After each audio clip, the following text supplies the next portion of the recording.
They found Duke Caedric Ashborne alone in the throne room at midnight, surrounded by the bodies of men who had once called him brother. Blood pooled across marble older than memory, while snowstorms hammered the cathedral windows above.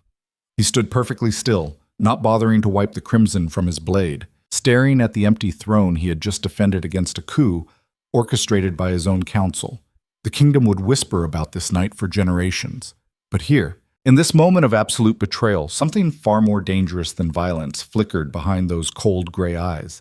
Something that looked almost like satisfaction. Stay with me through the darkness ahead, because what comes next will show you exactly how a man becomes the monster everyone fears, and why some monsters are born from necessity rather than choice. The northern wind cut through Ashbourne Keep like a blade forged in hell itself. Caedric stood on the eastern rampart watching dawn break over territories that stretched beyond sight. Land conquered not through birthright, but through calculated brutality. Below him, villages huddled against winter's teeth, while merchant caravans crawled along frozen roads, paying tribute to the only authority that mattered in these gods-forsaken reaches. Power. Real power. The kind that made men lower their voices when his banner appeared on the horizon. He turned from the vista as Captain Greaves approached, boots crunching on ice. The southern delegation arrived an hour ago, my lord. They're waiting in the blue chamber. Caedric didn't acknowledge the report immediately. He studied the older man's face, searching for the micro-expressions that revealed truth beneath loyalty. Greaves had served his father before the old duke's throat met steel in a bedchamber conspiracy 15 years past. That kind of survival required either absolute competence or masterful deception. How many guards did they bring? 8, all accounted for and disarmed per protocol. And the lady? Greaves hesitated. Just a fraction of a second, but Caedric caught it like a hawk spotting movement in tall grass. Lady Isadora travels without personal security. She requested private audience. Of course she did. Caedric descended the rampart stairs into corridors built from obsidian and ambition. Torches guttered in iron sconces while servants pressed themselves against stone walls, avoiding eye contact as he passed. Fear was the mortar that held kingdoms together. His father taught him that lesson between beatings, back when Caedric still believed love and honor mattered more than survival. The blue chamber waited at the keep's heart, a room designed to intimidate through austere elegance rather than grotesque displays of wealth. Caedric entered to find Lady Isadora Ravencross standing before the fireplace, her back straight as a sword despite traveling 3 days through hostile territory to reach this meeting. She turned as he closed the door. Duke Ashborne, thank you for receiving me. Her voice carried the clipped precision of Southern aristocracy, each word measured and deployed like pieces on a game board. She wore traveling leathers rather than court finery, dark hair pulled back to reveal features carved from determination rather than classical beauty. Interesting. Most nobles arriving at his fortress dressed to seduce or intimidate. Isadora chose practicality. Lady Ravencross, I assume this isn't a social call. No. She met his stare without flinching.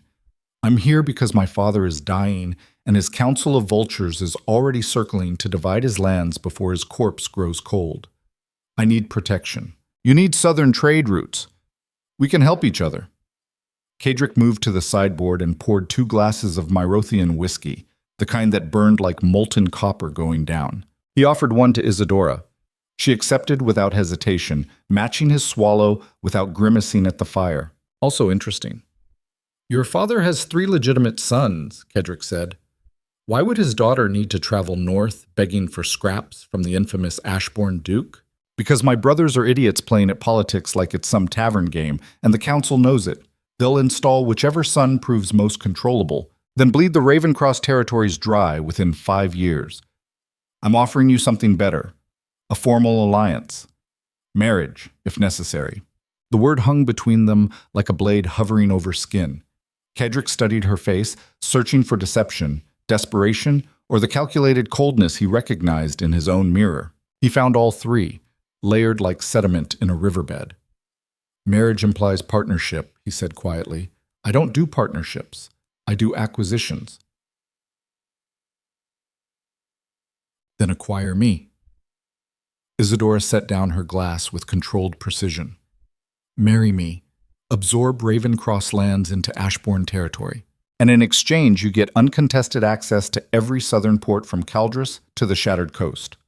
My father's generals will follow me because I'm the only one who's bothered to learn their names. His merchants will follow me because I've been managing the actual trade logistics since I was 16 while my brothers were learning to drink and fuck. The vulgarity landed deliberately, a test to see if he'd react. Caedric smiled. Not warmly. The expression held the same comfort as watching a wolf size up prey. You're either brilliant or suicidal, and I haven't decided which. Both. That's why we'll work. Before he could respond, the chamber door exploded inward. Greaves stumbled through, blood streaming from a gash across his temple, hand fumbling for the sword that had already been torn from his grip. Behind him came Lord Everard Thorne, Caedric's own cousin and master of coin, followed by 8 armored men bearing the griffin sigil of House Merrick. Caedric's hand moved to his blade without conscious thought, but Isadora was faster. She grabbed his wrist, voice dropping to urgent whisper. Don't. Look at the numbers. We ish will go son. Everard smiled, the expression dripping with triumph, and carefully rehearsed cruelty. Forgive the interruption, cousin, but I'm afraid this meeting is over. Guards, secure the Duke. The Merrick soldiers advanced with professional efficiency, hands on hilts, but not yet drawing steel. Caedric forced himself to breathe, to calculate, to suppress the roaring violence that screamed through his blood, demanding immediate action. 8 trained killers, Greaves wounded, Isadora an unknown variable, and Everard positioned behind the soldiers like the coward he'd always been. Interesting strategy, Caedric said calmly. Staging a coup in my own fortress. Did you plan this yourself, or did someone with actual brains write the script? Everard's smile faltered microscopically before recovering. The council voted unanimously. You've become too dangerous, too unstable. The kingdom needs leadership that understands restraint. The council you installed, the council that votes however you tell them. How long have you been planning this, Everard? Weeks? Months? Long enough to ensure every exit is blocked, and every soldier loyal to you is currently enjoying drugged wine in the barracks. Everard stepped forward, confidence growing with each word. Everard stepped. You taught me well, cousin. Always control the board before making your move. Caedric felt Isadora's grip tighten on his wrist.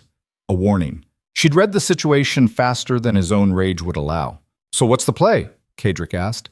Public execution? Quiet assassination? Or are you planning to lock me in the dungeons and let me rot while you play Duke? None of the above. A new voice entered the chamber.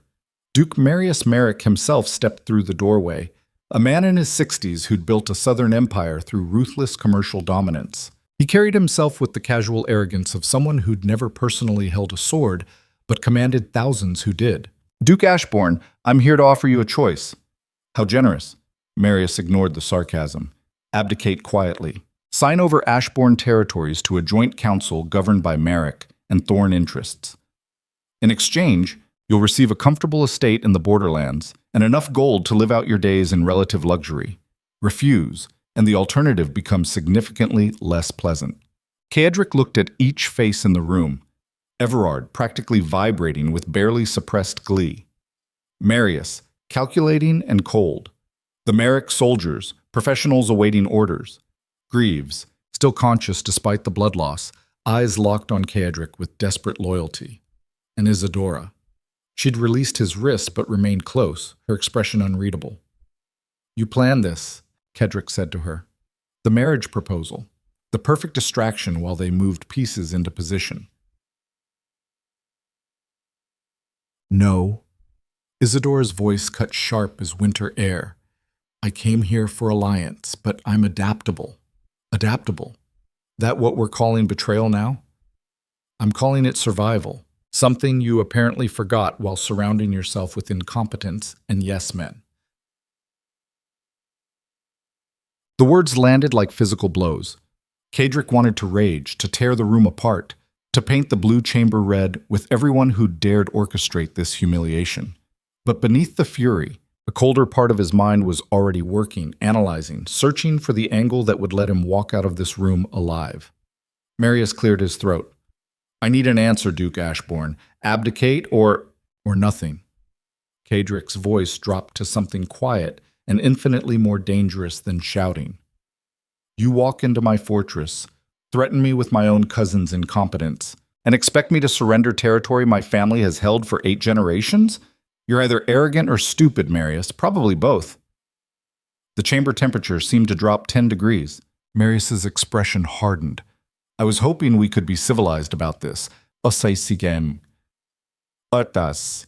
Civilized? Caedric laughed, the sound harsh as grinding stone. You want civilized? You're in the wrong fucking kingdom.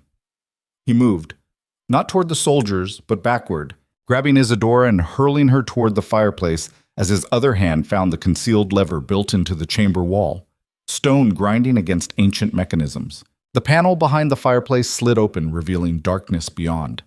Chaos erupted. Merrick's soldiers drew steel and charged. Greaves, bleeding and half-conscious, threw himself at the nearest man with suicidal courage. Everard screamed orders that nobody could hear over the sudden violence.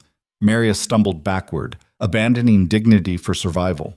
Caedric caught Isadora as she recovered her balance, shoving her toward the secret passage. Move! What? Move or die. Choose now. She moved. They plunged into darkness as steel clashed behind them, and Everard's voice rose in furious commands. The passage twisted through the keep's bones, hewn from living rock generations ago when Ashbourne's founders understood that power always attracted knives in the dark. Caedric navigated by memory and instinct, one hand on Isadora's shoulder, the other trailing along rough stone. Behind them, pursuit, footsteps echoing, voices shouting coordinates. The Merrick soldiers knew about the passages, which meant Everard had been planning this coup for longer than Caedric wanted to admit. The tunnel branched. Caedric pulled Isadora left, then right, then through a gap barely wide enough for a man to squeeze through sideways.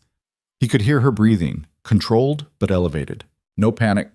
Good. They emerged in the undercroft beneath the keep's eastern wing, a labyrinth of storage chambers and forgotten crypts that smelled of old bones and older secrets. Torchlight flickered from iron brackets, casting shadows that moved like living things. Caedric finally stopped, checking their immediate surroundings before turning to face Isadora. She was watching him with an expression he couldn't quite read. You saved me, she said. I saved myself. You were just in the way. Bullshit. You could have moved faster without me. Why didn't you leave me to the wolves? Good question. Caedric didn't have a good answer. Maybe I'm not ready to lose my Southern Alliance before we've even signed the contracts. Or maybe you're not quite the monster everyone thinks you are. Don't confuse tactical pragmatism with compassion, Lady Ravencross. I've killed better people than you for significantly less strategic value. Ito. She stepped closer, close enough that he could smell smoke and leather and something else underneath. Not perfume, something sharper. Fear, maybe, though she hid it well. I believe you, she said quietly. But I also saw how you made sure to pull me to safety before you secured your own escape. That wasn't tactics, that was instinct. Then my instincts are going to get me killed. Probably. They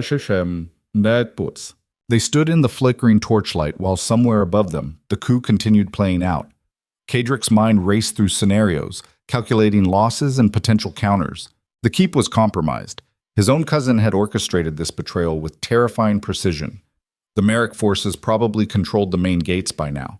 Greaves was either dead or captured. Everything he'd built was collapsing, and standing in the ruins was this southern lady who'd somehow become complicit in the attack, and his only ally in the span of 10 minutes. I need to know, Caedric said. Did you know about this? No. Isadora held his stare without wavering. I came here for alliance. Everything I told you was true. But I'm also not stupid enough to pretend I can't work with whoever ends up controlling these territories. If your cousin wins, I'll negotiate with him. If you survive, we'll proceed as planned. I'm practical about survival. Practical, that's one word for it. What would you prefer? Should I swear eternal loyalty to a man I met an hour ago? Should I throw myself on your mercy and beg for protection? We both know that's not how this works. She was right, which made Caedric hate her honesty even more. Footsteps echoed from somewhere deeper in the undercroft. distant but getting closer. They needed to move. There's a passage that leads to the old armory, Caedric said. From there we can reach the northern tunnels and get outside the walls. After that what? You run? The infamous Duke Ashborne abandons his fortress to his incompetent cousin and hides in the wilderness like some displaced peasant? You have a better idea? Yes, we go back. We take your keep from the bastards who stole it. Caedric stared at her like she'd suggested flying to the moon. There are 8 professional soldiers up there, plus however many more Merrick brought as backup. Everard's probably secured the garrison by now. Going back is suicide. Going back unprepared is suicide, Isidora corrected. But you know this fortress better than anyone. You know the weak points, the hidden approaches, the places where a small force could cause maximum chaos. And you've got something they don't, which is, me. She smiled, and for the first time, Caedric saw something genuinely dangerous beneath the aristocratic polish. My father didn't just teach me trade logistics. He taught me how to burn cities when trade routes got blocked. I know 17 different ways to turn a fortress against itself. And that's before we factor in whatever other tricks you've got hidden in these walls. The footsteps were getting louder, voices calling out coordinates, searching methodically. Caedric made a decision that would either save his kingdom or end with both their corpses decorating Everard's new throne room. The armory first. We'll need weapons and whatever else we can carry. Then I'll show you something my father built before he died. Something nobody else knows about. Lead the way, Duke Ashborne. They moved through darkness like ghosts fleeing daylight.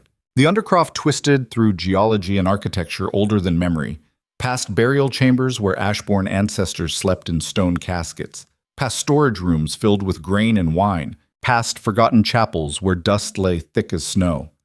Caedric navigated by instinct built from childhood exploration, back when he'd used these tunnels to hide from his father's drunken rages. The old armory appeared exactly where he remembered.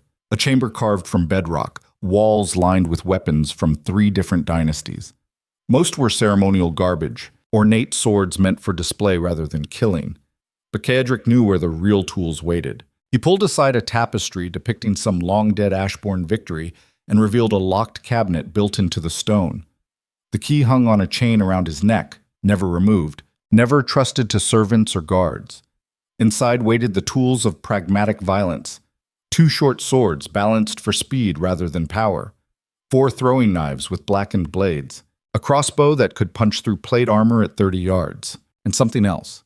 A small wooden box containing 6 glass vials filled with liquid, the color of old blood. Isidora examined the collection with professional appreciation. What's in the vials?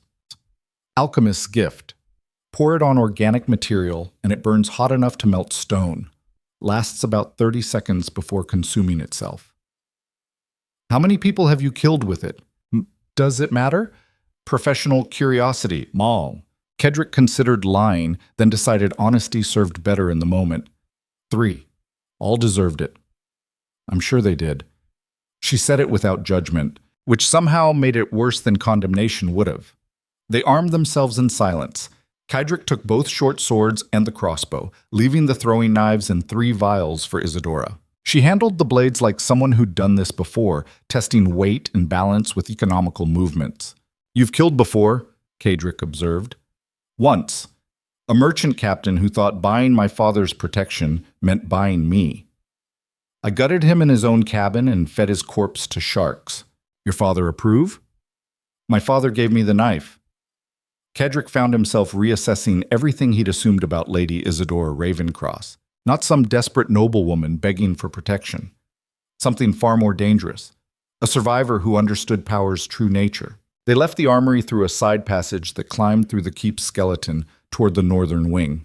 Caedric moved carefully now, listening for patrols, avoiding the main corridors where Merrick soldiers would be establishing control. Every instinct screamed at him to keep running, to escape the fortress and regroup somewhere safe. But safe was an illusion.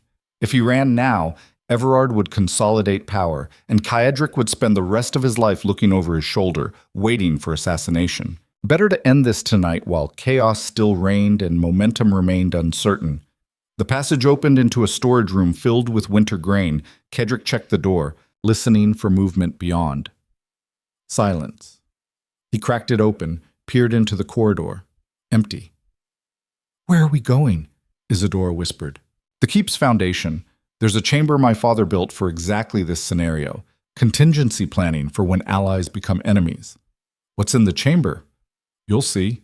They moved quickly through servants' passages and forgotten halls, avoiding the main corridors where Everard would be consolidating control. Twice they heard patrols passing, voices calling out coordinates and status reports. Each time, Caedric pulled Isadora into darkness and waited, blade ready, until the danger passed. Finally, they reached a section of the fortress so old that even most of the staff had forgotten its existence. Stone walls showed chisel marks from centuries past, when Ashborne Keep was still being carved from the mountain's bones. The air tasted of mineral darkness and forgotten time. Caedric found the door hidden behind a false wall panel. Solid iron, locked with a mechanism that required 3 different keys turned in specific sequence. He'd memorized the pattern years ago, practicing until muscle memory could execute it, blind drunk in absolute darkness. The door opened. Inside waited his father's final gift. The chamber stretched 30 feet into bedrock, lined with shelves containing enough weapons to arm a small company. But weapons weren't the real treasure. Along the far wall, a map table displayed the fortress layout in miniature, complete with every passage, every weak point, every defensive position built into Ashborne Keep's architecture. And beside the table, a leather-bound journal. Caedric picked it up, recognizing his father's handwriting on the first page. Instructions written in the old Duke's cramped script, detailing exactly how to reclaim the fortress if it ever fell to enemies from within. His father had anticipated this scenario decades ago, back when betrayal was just another strategic possibility to prepare against. "He knew," Caedric said quietly. "He knew eventually someone would try this." Isadora studied the map table, fingers tracing defensive positions. "Your father was a paranoid bastard." "My father was a survivor. There's a difference." "Is there?" Caedric looked up from the journal to find her watching him with that unreadable expression again, measuring him, calculating his worth against some internal metric he couldn't decipher. "What?" he demanded. "I'm trying to decide if you're going to follow his playbook or write your own." "Does it matter?" It does to me.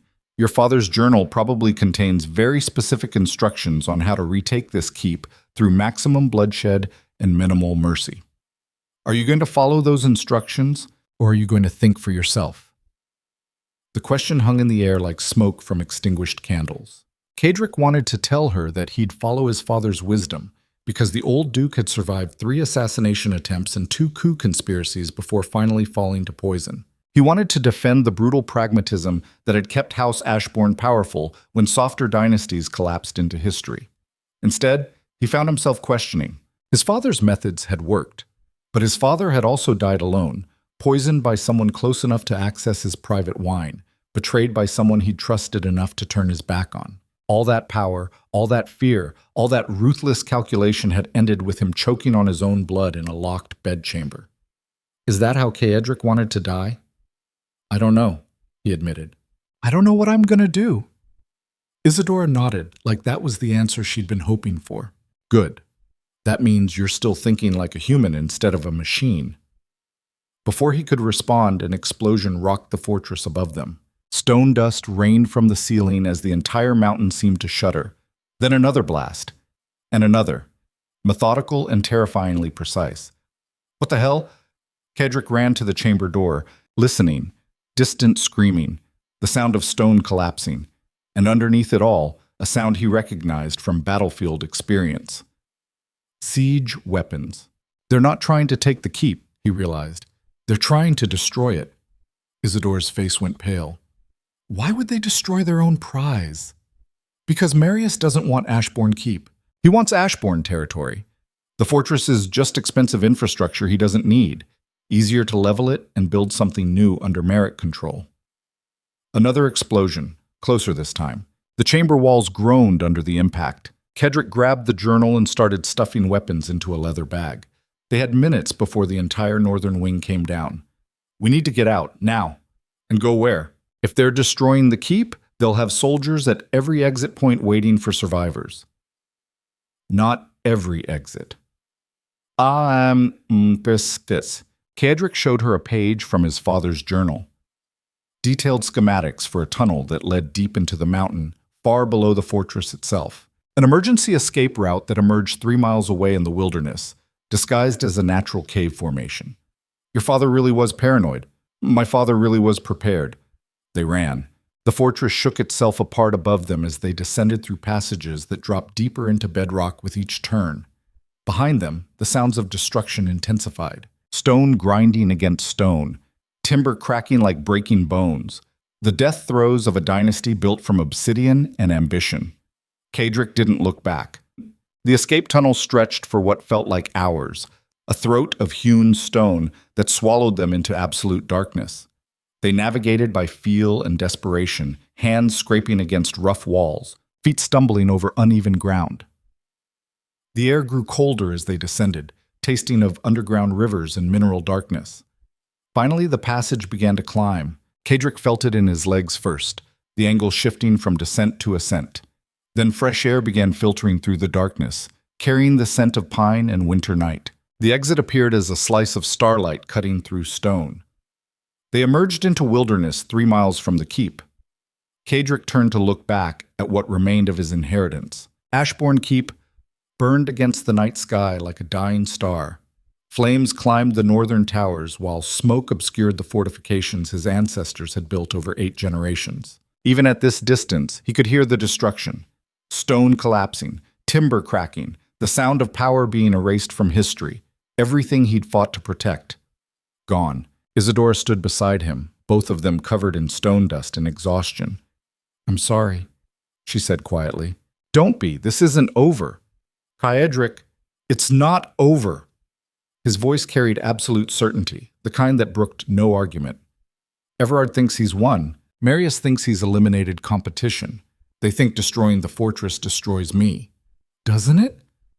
Caedric turned to face her, and in his eyes burned something colder and more dangerous than the flames consuming his home. The fortress was just stone, just architecture. What made Ashborne powerful wasn't the keep, it was fear. And I'm going to teach them exactly why they should have killed me when they had the chance. How? You have no army, no resources, no allies? I have you. The statement landed like a blade between ribs. Isadora stared at him, processing the implications. You're going to war. Mom, I'm going to war. And when I'm done, there won't be enough of Everard left to bury. Marius is going to spend his final days begging for the mercy he denied me tonight. Everyone who participated in this betrayal is going to learn exactly what happens when you mistake temporary victory for permanent power. That's madness. Probably. It's also suicide. Maybe. Are you coming anyway? Isadora looked back at the burning fortress, then at Caedric, then at the dark forest stretching into territories neither of them controlled anymore. She was making a calculation, weighing survival against principle, pragmatism against something else, something that looked almost like loyalty. My father always said the best investments are the ones everyone else thinks are worthless, she said finally. I'm betting on you, Duke Ashborne. Don't make me regret it. I'll try not to disappoint. Whoa. They turned away from the flames and walked into darkness together. Behind them, Ashborne Keep collapsed into itself, 300 years of dynasty crumbling into memory and ash. But the man who'd ruled from those obsidian towers wasn't finished, not by a long margin. Caedric Ashborne had learned everything he needed to know about power from his father's brutal lessons. He understood fear's architecture, violence's mathematics, and the cold equations that turned mercy into weakness. But he'd also learned something else tonight. He'd learned that sometimes the people who save you aren't the ones you expect, that sometimes survival requires accepting help from the last person you'd trust, and that sometimes the only way forward is through the flames that consumed everything you were. The wilderness swallowed them as winter wind erased their footprints. And somewhere in the darkness, Duke Caedric Ashborne smiled like a man who'd just discovered the difference between losing everything and losing everything that didn't matter. The real war was just beginning. 3 weeks later, in a tavern 200 miles south of what used to be Ashborne Keep, a messenger arrived carrying news that made hardened sellswords set down their drinks and listen. Someone was recruiting, not with gold or promises of glory, with something far more valuable. Vengeance. The messenger spoke of a northern duke stripped of his fortress, but not his name. A man who'd survived impossible odds and emerged from the wilderness with plans that terrified even the criminals listening. He was offering employment to anyone skilled enough to survive what came next. Fighters, assassins, sappers, anyone willing to burn the old order and build something new from the ashes. The pay was blood and chaos. The employer was Duke Caedric Ashborne, and the target was everyone who'd made the mistake of thinking he was finished. By dawn, 43 men and women had signed on. By the end of the week, the number had tripled. Word spread through the kingdom's underground like plague through a city. The Ashborne Duke was rebuilding, not with armies and banners, with shadows and knives and the kind of people who understood that sometimes kingdoms needed to burn before they could change. In a commandeered warehouse on the border between controlled territory and lawless wilderness, Caedric stood before his growing force and told them exactly what he expected. "They took everything," he said, voice carrying to the back of the gathered crowd. "My home, my title, my birthright. They thought destroying the fortress destroyed me, but here's what they forgot." He paused, letting the silence build. "I am not the fortress. I am not the title. I am the violence that built House Ashborne from nothing. I am every lesson my father beat into me about survival and power. I am the nightmare that keeps soft nobles awake after they've made the mistake of thinking mercy is weakness." Someone in the crowd laughed, a harsh sound that held more threat than humor. Caedric smiled. "We're going to take back what's mine, not through siege, not through formal declaration. We're going to dismantle them piece by piece until they're begging to give it back. Every trade route, every alliance, every scrap of legitimacy they stole, we're going to strip it away until there's nothing left but fear and ash." "And after?" someone called out, a woman's voice, hard and curious. "After, we build something better, something that doesn't collapse the moment someone gets ambitious. But first," Caedric's voice dropped to something colder than the winter wind outside. "First, we remind the kingdom exactly why they feared the Ashborne name." The crowd erupted into savage approval, and in the corner, partially hidden by shadows, Isadora Ravencross watched the man she'd chosen to ally with and wondered if she'd made a brilliant strategic decision or signed her own death warrant. Probably both. The thought should have terrified her. Instead, she found herself smiling, because sometimes the only way to survive was to embrace the chaos and see where the blood led. And Duke Caedric Ashborne promised chaos, unlike anything the kingdom had ever seen. The warehouse smelled of oil and old violence. Caedric stood in the center of the converted space, watching his small army sharpen blades and check. Equipment with the methodical focus of people who understood that mistakes measured themselves in corpses. 43 had become 117 in less than a month. Word spread faster than plague when you offered the right currency. Not gold, purpose. Every man and woman in this room had been discarded by the kingdoms they served. Soldiers drummed out for asking questions. Merchants bankrupted by noble corruption. Killers tired of working for masters who treated them like disposable tools. They didn't want pay. They wanted what Caedric wanted, to watch the old order burn. Isadora emerged from the planning room carrying maps that detailed every Merrick trade route between here and the southern coast. She'd spent 3 weeks extracting information from merchants, forgers, and her own family's remaining contacts. The woman worked like someone racing against a deadline only she could see. She dropped the maps on the table between them. Here's the first target. Merrick grain shipments moving through Thornhaven Pass. 3 wagons, 20 guards, enough food to feed his garrison at your old keep for 2 months. Caedric studied the route. Narrow pass, limited sight lines, perfect ambush terrain if you knew the geography. Which he did. He'd hunted in those hills as a teenager, back when killing deer felt like adequate preparation for ruling territories. How current is this intelligence? Updated this morning. My contact in the Merchants Guild confirmed the shipment leaves at dawn tomorrow. Your contact. The same guild that probably helped finance Everard's coup? Isadora's expression didn't change, but something cold flickered behind her eyes. The same guild that will finance whoever controls the territory. That's how commerce works. Loyalty follows profit. And you trust them? I trust that they want Merrick's stranglehold broken because it's costing them money. Trust and aligned interests aren't the same thing. Caedric almost smiled. Almost. She understood power's mathematics better than most nobles twice her age. 20 guards is manageable with our numbers. We hit them in the pass, take the supplies, disappear before Merrick can mobilize response. Then what? Isadora leaned against the table, arms crossed. Then we've got food and a message sent. But that's not enough. One raid makes you bandits. You need to be systematic. Hit 3 more convoys within the week. Different locations, different tactics, same precision. Make Merrick spread his forces thin trying to protect everything, which opens gaps elsewhere, which opens gaps everywhere.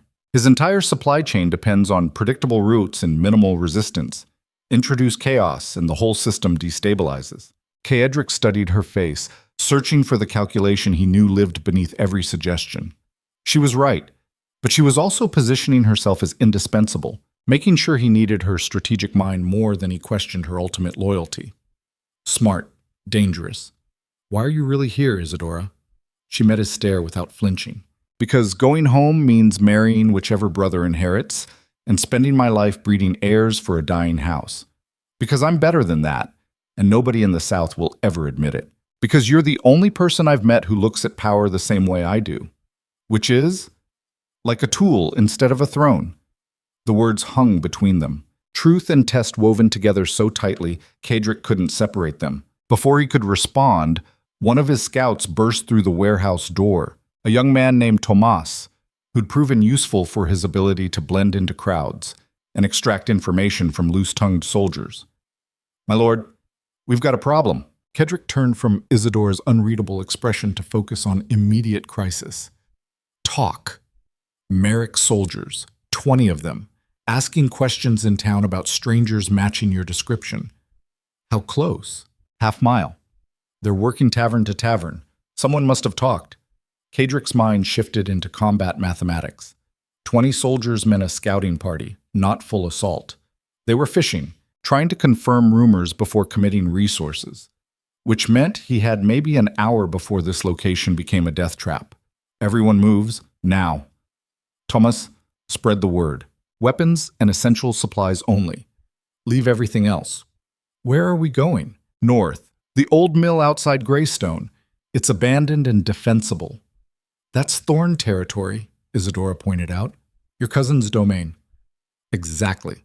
Last place they'll expect us to hide. The warehouse erupted into controlled chaos as his people grabbed weapons and supplies, moving with the practiced efficiency of survivors who'd evacuated dangerous situations before. No panic, no hesitation, just swift execution of orders that meant the difference between living and dying. Caedric pulled Isadora aside as the evacuation flowed around them. I need you to do something. She raised an eyebrow. Dangerous or suicidal? Both. Stay behind. Let Merrick's scouts find you. You want me to get captured? I want you to feed them information. Tell them you came here seeking alliance but found only bandits and deserters. Tell them I'm planning to raid merchant convoys. Give them enough truth that it sounds legitimate. And when they ask where you went, you don't know. You fled before the bandits discovered you were noble-born and valuable for ransom. Isadora's expression shifted through several calculations before settling on something that looked like grudging respect. You're using me as misinformation. I'm using you as a strategic asset. There's a difference, is there? The question echoed their earlier conversation about his father's methods. Caedric felt the weight of it. The implicit challenge asking whether he was just recreating the same brutal pragmatism that had gotten the old Duke killed. Yes, he said quietly, because I'm asking instead of ordering. And if you say no, we find another way. Isadora studied him for a long moment, reading something in his face that Caedric wasn't sure he meant to show. I'll do it, but you owe me. What do you want? When this is over, when you've reclaimed your territory and crushed everyone who betrayed you, I want real partnership. Not marriage as acquisition, not me as decorative alliance. Equal authority over southern trade routes and northern security. That's asking for half a kingdom. That's asking for what I'm worth. Caedric extended his hand. Not the formal grip of noble negotiation, but the forearm clasp fighters used before battle. Isadora took it without hesitation, her grip surprisingly strong. Deal. Try not to get yourself killed before I can pay up. Same to you, Duke Ashborne. She turned and walked toward the warehouse entrance, shoulders straight, moving like someone walking into calculated danger instead of fleeing from it. Caedric watched her go and felt something uncomfortably close to admiration mixing with the tactical appreciation. Then he forced himself to focus on survival. The evacuation took 40 minutes. His people melted into the night like smoke, moving in small groups along different routes that would converge on the abandoned mill.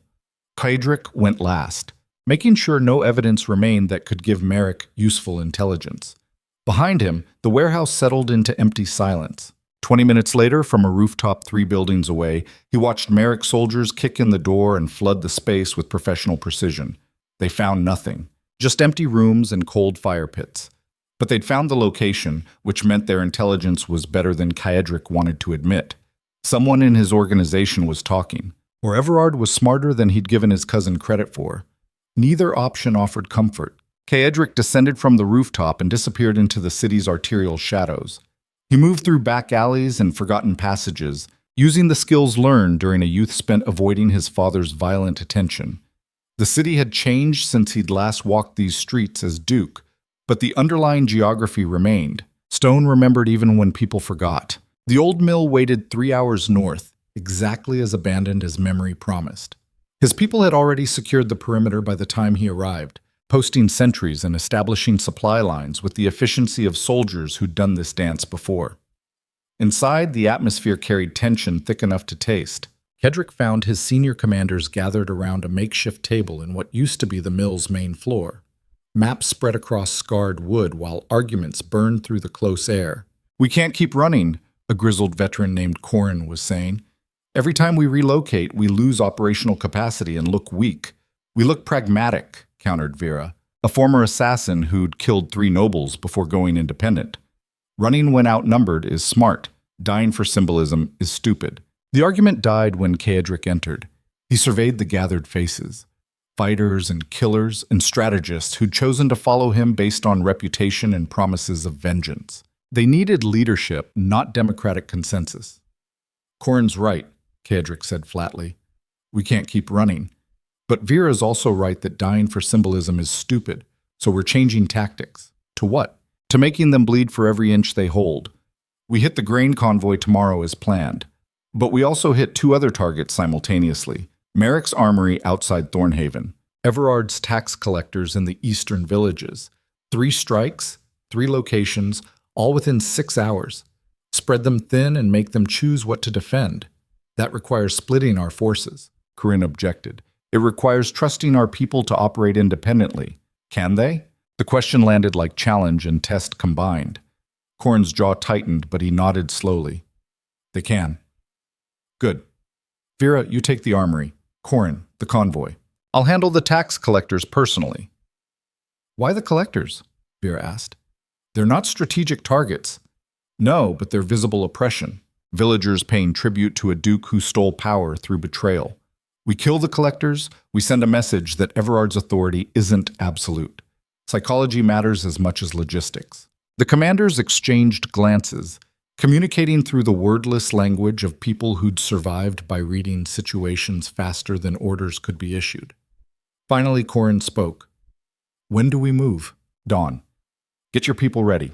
The meeting dissolved into tactical planning while Caedric retreated to the mill's upper level where he could think without the weight of command pressing against his skull. The room smelled of old grain and older wood, dust thick enough to track his footprints across the floor. He stood at the broken window looking out at forests that stretched toward territories he used to control.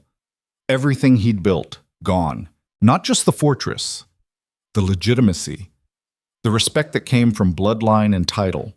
The fear that made men follow orders without question. Everard and Merrick had stripped all of it away, leaving only the raw violence underneath. Maybe that was better. Maybe titles and fortresses made you soft. Made you forget that power ultimately flowed from the willingness to do what others wouldn't. His father understood that, lived it, died because he forgot that fear cut both ways. Caedric wasn't going to make the same mistake. Footsteps on the stairs announced company before Tomas appeared, carrying reports from scouts still working the region. "Updates, my lord. Lady Isadora was found by Merrick soldiers exactly as you planned. They questioned her for 2 hours before releasing her with escort to neutral territory. Did they believe her story? According to our observer, yes. The commander called her a foolish noblewoman playing at politics. They're redirecting forces to protect the convoys, she mentioned. Perfect. Also, Tomas hesitated. There's something else. Rumors from the capital. The king is dying. Caedric turned from the window. How reliable? 3 separate sources. Wasting sickness. The physicians give him weeks at most, which means succession crisis, which means every ambitious noble in the kingdom is going to start positioning for advantage. Exactly. Caedric's mind raced through implications and opportunities. A dying king meant the central authority holding the kingdom together was about to vanish. Everard and Merrick would be focused on securing their claim to power, rather than hunting displaced dukes in the wilderness. That bought time, maybe even opportunity. Thank you, Tomas. Get some rest. Tomorrow's going to be brutal. The young man nodded and descended the stairs, leaving Caedric alone with thoughts that spiraled through strategy and darker calculations. A dying king, a kingdom fracturing. Nobles circling like vultures waiting for the corpse to cool. His father would have seen this as divine opportunity. Caedric saw it as confirmation that nothing lasted except the will to keep fighting. He slept 3 hours on the floor, sword within reach, dreams filled with burning fortresses, and his cousin's triumphant smile. When dawn broke gray and cold across the forest, he woke already calculating kill vectors and escape routes. His people moved out in 3 groups. Vera's team headed for the armory, 15 fighters armed with stolen Merrick equipment and enough explosive alchemy to turn stone walls into rubble. Corin led 20 soldiers toward Thornhaven Pass, where the grain convoy would be moving through terrain that favored ambush over defense. Caedric took 12 of his best killers east toward villages that had paid Ashborne taxes for generations, and now paid Thorn tribute through fear instead of loyalty. They traveled through back country, avoiding main roads, moving like ghosts through landscape Caedric knew from childhood hunts. The villages appeared exactly as memory promised. Small clusters of buildings huddled against winter's teeth, smoke rising from chimneys where families tried to maintain warmth against the season's cruelty. His scouts confirmed the tax collector's location. 3 men in Thorn livery, accompanied by 8 guards, working their way through the village, extracting coin and grain from people who could barely afford either. Caedric positioned his people in a loose perimeter around the village square where the collection was taking place. Not for assault, not yet. First, he needed the villagers to see. He walked into the square alone. The tax collectors looked up from their ledgers as he approached. Guards' hands moved toward weapons, but stopped when they recognized the face every northern soldier knew from battlefield reputation. Duke Ashborne, the lead collector said slowly. You're far from home. Am I? These villages paid tribute to my family for 8 generations. Seems like I'm exactly where I should be. These villages pay tribute to Duke Thorn now. By order of the Crown and Council, by order of traitors and thieves, there's a difference. The guards fanned out, hands now openly on hilts.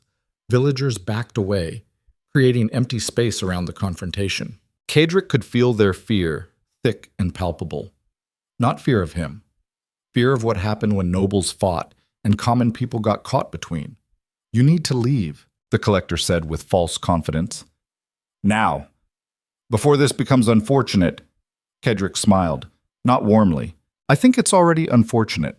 You're taking food from families who'll starve before spring, extracting coin that should be going toward survival. Also, Everard can fund the garrison holding what he stole from me.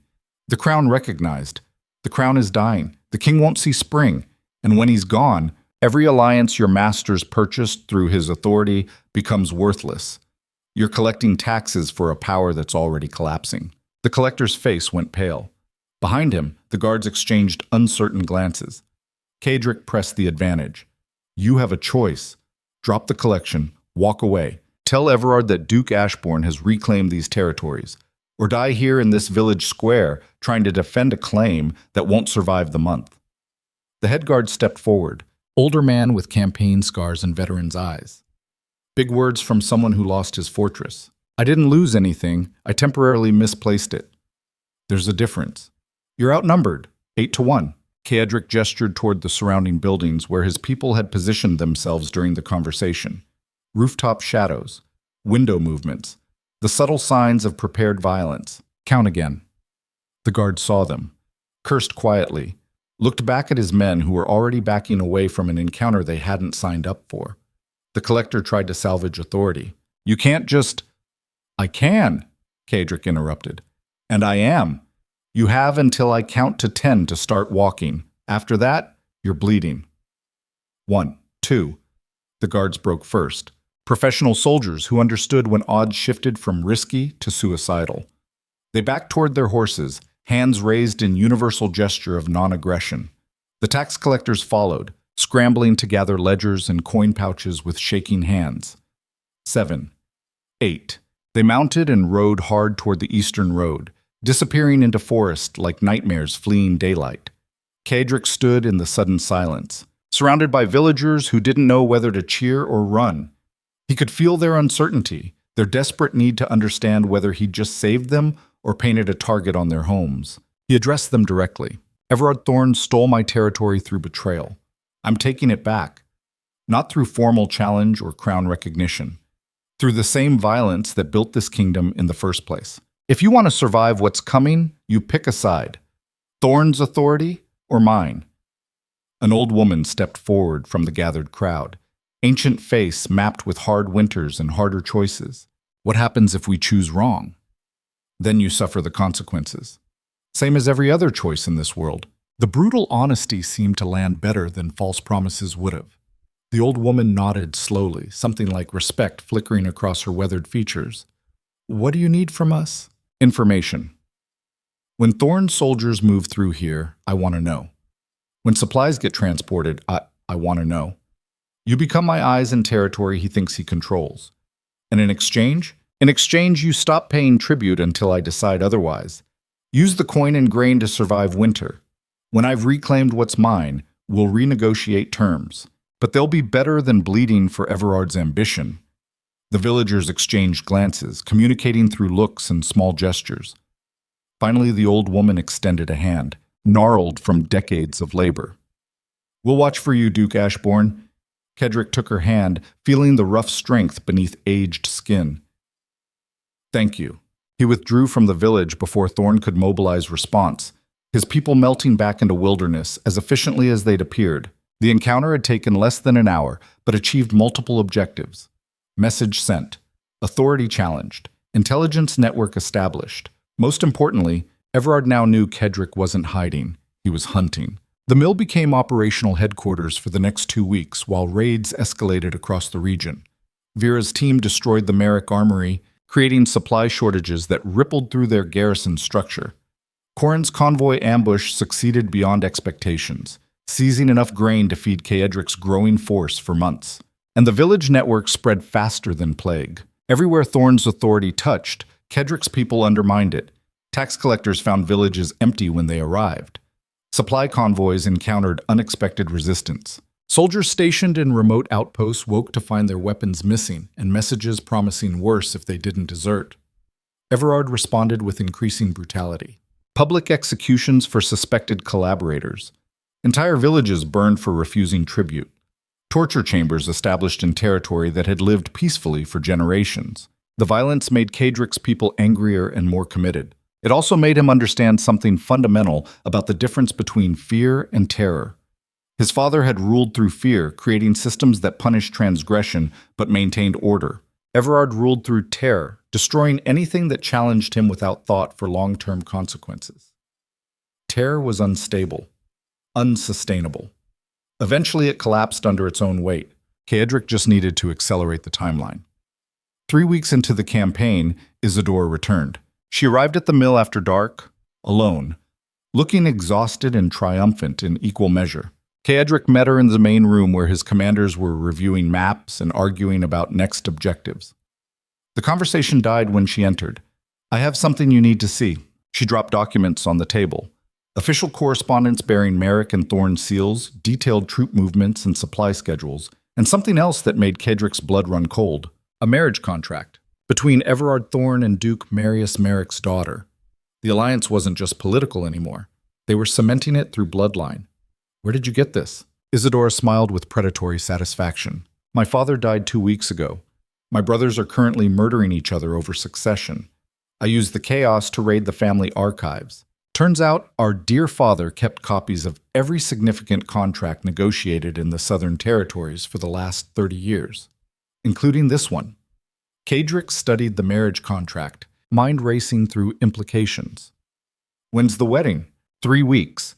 Massive ceremony. every noble house in attendance. They're using it to formally announce the Merrick-Thorne alliance and legitimize Everard's claim to your former territory. He looked up from the documents to find Isadora watching him with an expression that suggested she already knew what he was thinking. You want to attack the wedding. I want to destroy the wedding. Kill the alliance before it gets consummated. Turn their moment of triumph into a funeral. The room fell silent as his commanders processed the audacity of what she was suggesting. Not a raid on a convoy or an outpost. An assault on the most heavily defended ceremony in the kingdom's recent history. Corin spoke first. That's suicide. Every noble house will have their personal guards there. Merrick will have an army. The security will be impossible to penetrate. Impossible if you try to fight your way through, Isadora agreed. But there are other approaches, such as, Caedric saw it immediately, the angle that made the whole insane plan almost feasible. Infiltration. We don't attack from outside, we get inside before the ceremony starts. How? Vera demanded. You think they won't recognize the most wanted man in the Northern Territories? They won't recognize him if he's not Duke Ashborne. Isadora pulled another document from her collection. A letter of introduction for a minor southern noble named Lord Castine Greythorne, recently arrived from territories so remote that nobody in attendance would know his face. You forged credentials? I created an entire identity, background, family history, suitable gift for the happy couple. Everything you need to walk through the front door as honored guest instead of wanted fugitive. Caedric studied the documents with growing appreciation for Isadora's thoroughness. She'd thought 10 steps ahead, anticipating objections and solving problems before they materialized. And once I'm inside? Once you're inside, you wait for the perfect moment during the ceremony. Then you remind everyone exactly who holds real power in the Northern Territories. You're talking about assassination in front of hundreds of witnesses. I'm talking about sending an unforgettable message. You can kill Everard quietly in a dozen different ways, but killing him publicly, at his own wedding, surrounded by every noble who supported his betrayal? That's theater. That's the kind of statement that reshapes kingdoms. The commanders erupted into argument, some supporting the audacious plan, while others cataloged the 1,000 ways it could fail catastrophically. Caedric let them debate while his mind worked through logistics and psychology. Isadora was right about the theater. His father had ruled through methodical fear, building systems that punished transgression predictably. But Caedric needed something different. He needed to shatter the illusion that Everard's authority was legitimate or stable, needed to prove that all their alliances and ceremonies couldn't protect them from consequences. He silenced the argument with a gesture. We do it. But not just assassination. We turn the whole ceremony into demonstration of what happens when you steal from House Ashborne. How? Caedric looked at his commanders, seeing the mixed fear and excitement in their expressions. Vera, you're with me inside. Secondary identity as my bodyguard. Corin, you position forces outside the estate ready to extract us after the demonstration. Tomas, you spread word through every village and tavern in the region. Make sure everyone knows where to look and when. You want witnesses? I want the whole kingdom watching when I take back what's mine. The planning consumed 4 days. Identities refined, equipment prepared, escape routes memorized until Caedric could navigate them blind drunk in absolute darkness. Isadora coached him on southern noble mannerisms, the subtle differences in dialect and deportment that separated authentic aristocracy from transparent fraud. She was thorough, almost compulsive in her attention to detail. On the final night before departure, Caedric found her alone in the mill's upper room, surrounded by maps and contingency plans. You should rest. Tomorrow's going to be brutal. I'll rest when it's over. He sat across from her, studying her face in the lamplight. She looked exhausted, but driven by something beyond simple ambition. Why are you doing this? Really? Not the strategic justifications. The real reason. Isadora didn't answer immediately. She stared at the maps like they held answers to questions she wasn't asking aloud. Finally, because I'm tired of being decorative. Tired of watching men stupider and weaker than me control everything while I'm expected to smile and breed heirs and pretend I don't see the rot underneath. Your father was a brutal bastard, but at least he recognized competence regardless of where it came from. Everard and Merrick? They'll never see me as anything except leverage or threat. So this is revenge? This is survival. Same as you. The honesty landed harder than manipulation would have. Caedric recognized something in her words that echoed his own unspoken fears. That they were both fighting not just for territory or power, but for the right to exist as themselves, instead of what others demanded they become. "When this is over," he said quietly, "assuming we survive, you get what I promised: equal authority, real partnership. And if we don't survive, then at least we'll die on our own terms instead of theirs." Isadora smiled, something genuine breaking through the calculated masks. "I can live with that." They sat in companionable silence while lamplight guttered against approaching dawn, and somewhere in the distance, a kingdom prepared for a wedding that would become a massacre. Caedric felt the weight of what came next pressing against his chest. No more raids, no more surgical strikes against supply lines. This was declaration of war through the most visible act of violence imaginable. His father would have approved. That thought should have brought comfort. Instead, it made him wonder if he was just repeating patterns, recreating the same brutal cycle that had gotten the old Duke killed. But the question didn't stop him from moving forward. Because survival didn't care about philosophy or moral contemplation. Survival cared about winning, and Duke Caedric Ashborne planned to win. The estate glittered like a jewel box designed to showcase wealth instead of taste. Caedric stood in the receiving line wearing clothes that cost more than most villagers earned in a year, playing the role of Lord Caston Greythorn with the same focused precision he'd once used to negotiate trade agreements and execute battlefield strategies. The southern accent rolled off his tongue, smooth as poison, while he exchanged meaningless pleasantries with nobles who wouldn't recognize Duke Ashborne if he announced himself. People saw what they expected to see. A minor lord from remote territories arriving to pay respects and curry favor with the new power structure. Not the displaced duke planning to turn their celebration into a bloodbath.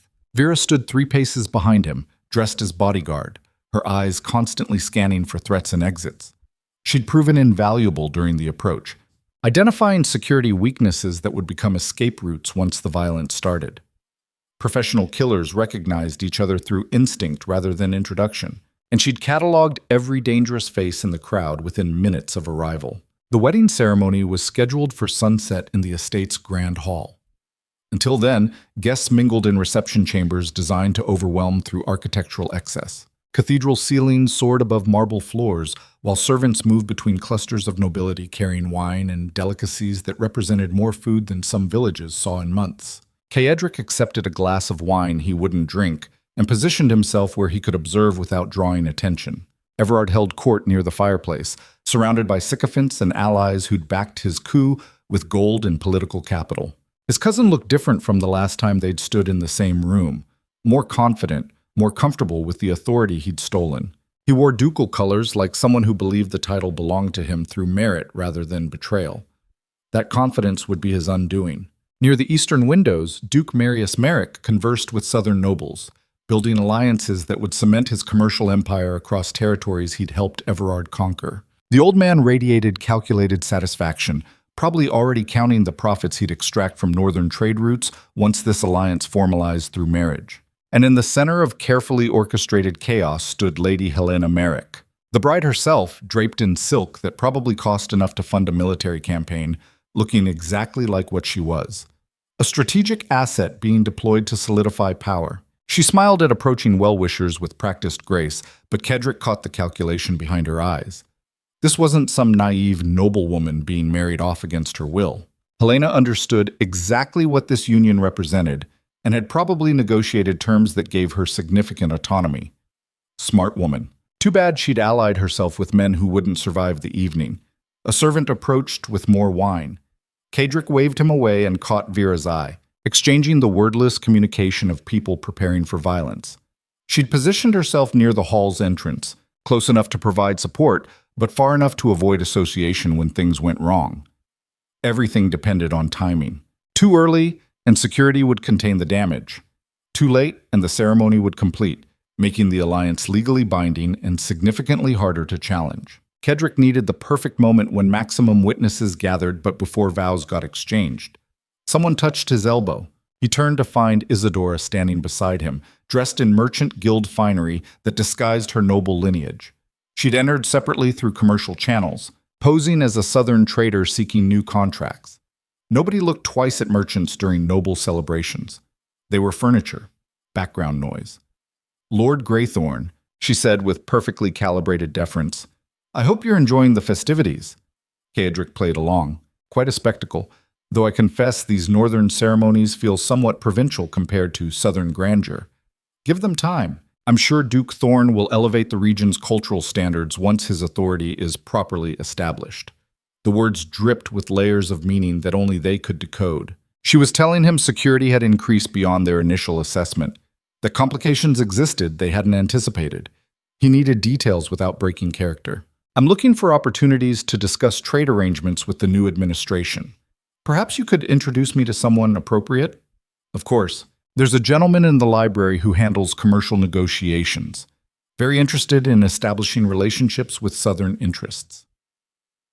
The library, their predetermined location for emergency communication. Caedric excused himself from the main reception and navigated through corridors lined with portraits of Merrick ancestors who'd built empires through ruthless commerce. The library waited at the estate's western wing, a room designed more for display than actual reading. Isadora entered 30 seconds later, closing the door behind her. Her expression had shifted from deferential merchant to something harder. We have a problem. Talk. Your cousin knows you're here. The words landed like physical impact. Caedric forced himself to breathe, to think, to suppress the immediate panic screaming through his nervous system. How? I don't know. But I overheard Merrick's security captain giving orders to watch for a southern lord matching your description. They haven't moved yet because they're not certain, but they're circulating your details to every guard in the building. Caedric's mind raced through implications and contingencies.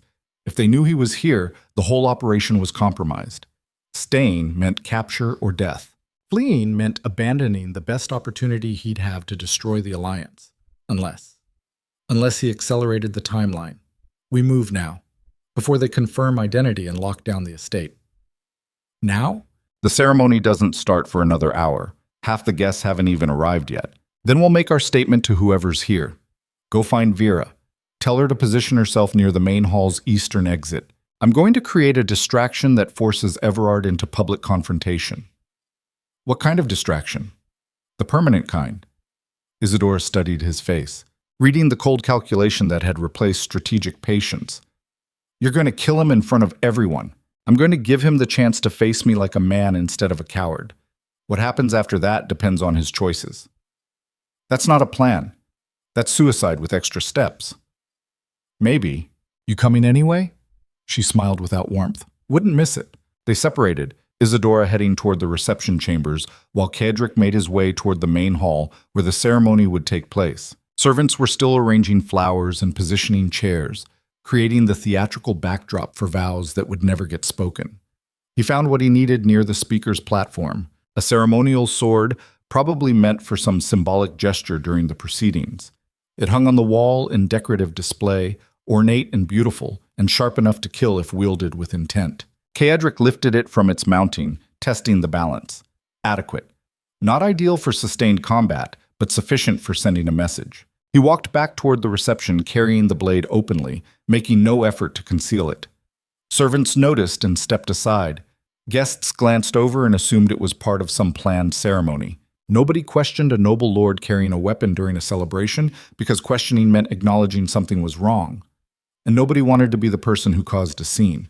Caedric entered the main reception chamber and walked directly toward Everard. The conversations around him died like candles in a storm as people registered the weapon, the expression, the focused violence radiating from his posture. Everard turned from his admirers, saw Caedric approaching, and his face went through a spectacular series of expressions.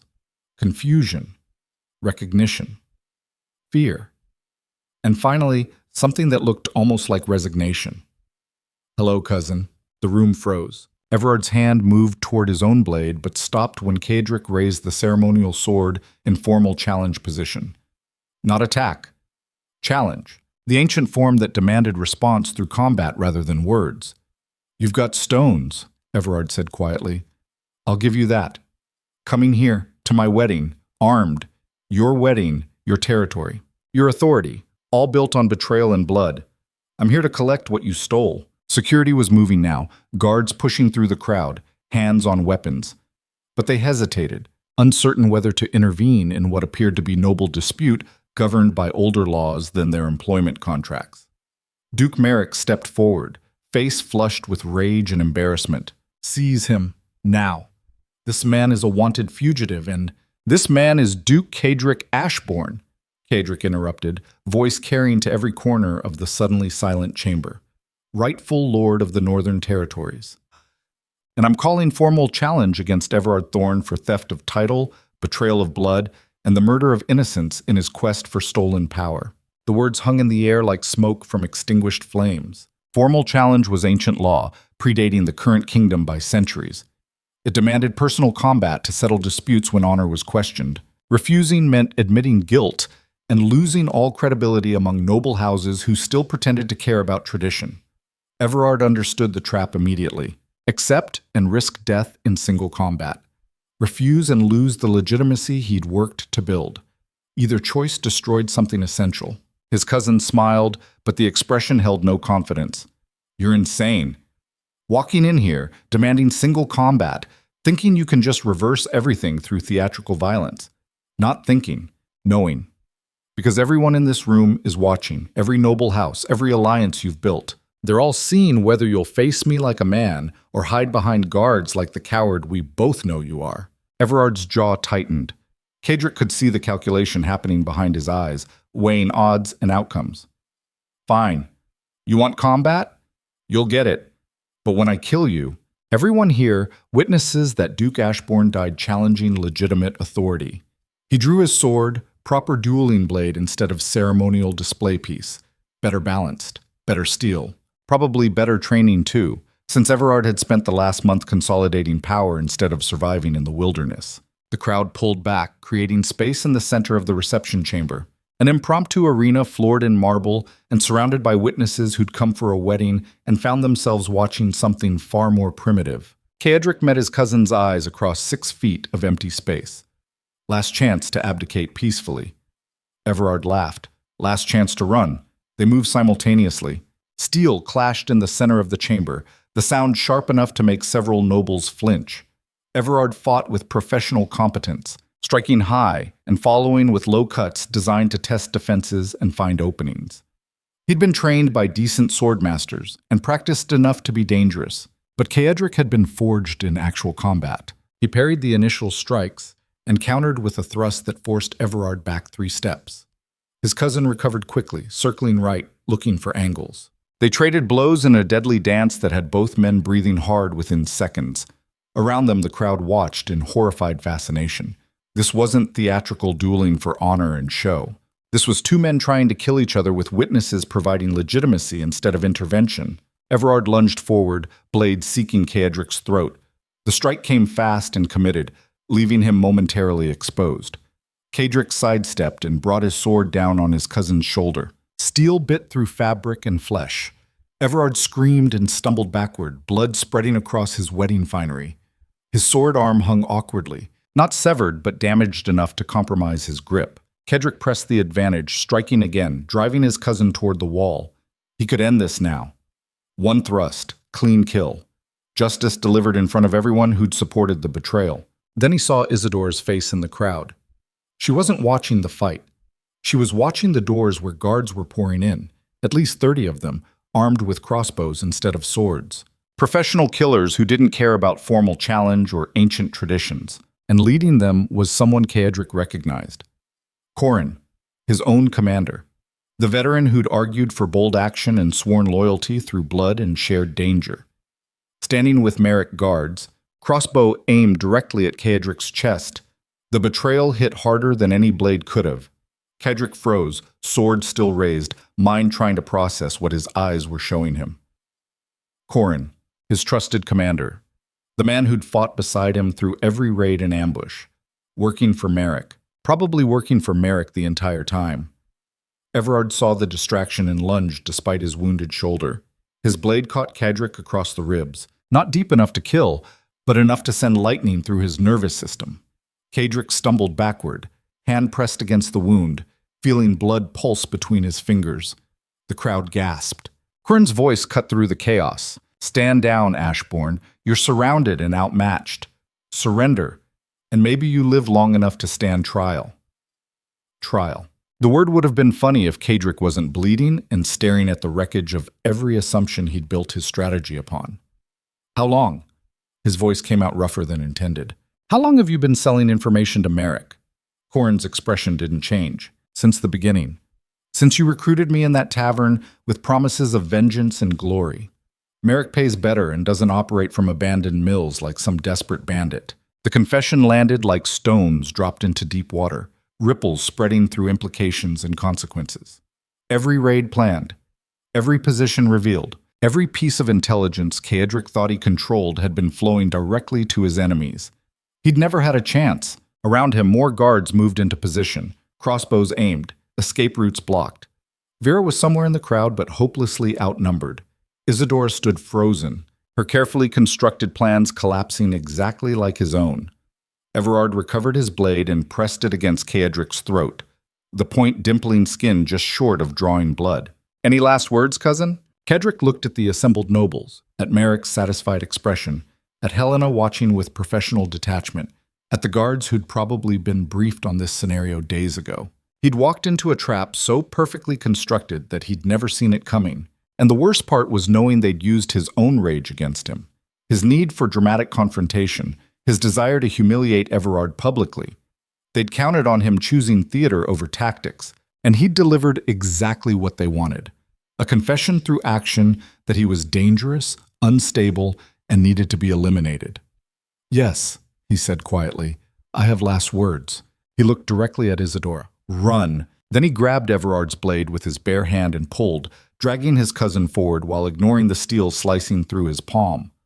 The movement caught everyone by surprise, creating a split second of chaos as guards hesitated between firing into the crowd and risking crossfire.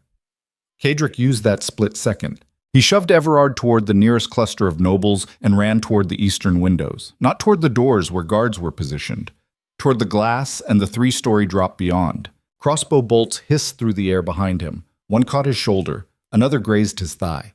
Pain screamed through his nervous system, but he didn't stop, couldn't stop. Survival demanded forward motion, even when forward meant jumping through a window into darkness and uncertain impact. He crashed through glass and fell. The ground rushed up impossibly fast. He tried to roll, but his wounded shoulder wouldn't cooperate. He hit the estate gardens hard enough to knock consciousness sideways, the world fragmenting into pain and darkness, and the distant sound of voices shouting orders. Hands grabbed him. Vera's face appeared in his fractured vision, her expression tight with controlled panic. Can you move? He tried. Failed. Tried again, and managed to get his legs underneath him despite every nerve-ending screaming protest.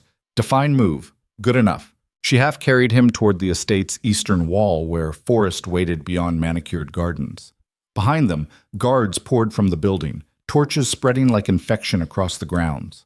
They'd never make it. Too slow, too injured, too exposed. Then Tomas appeared from the tree line with 5 others, providing covering fire that forced the pursuing guards to take shelter instead of charging.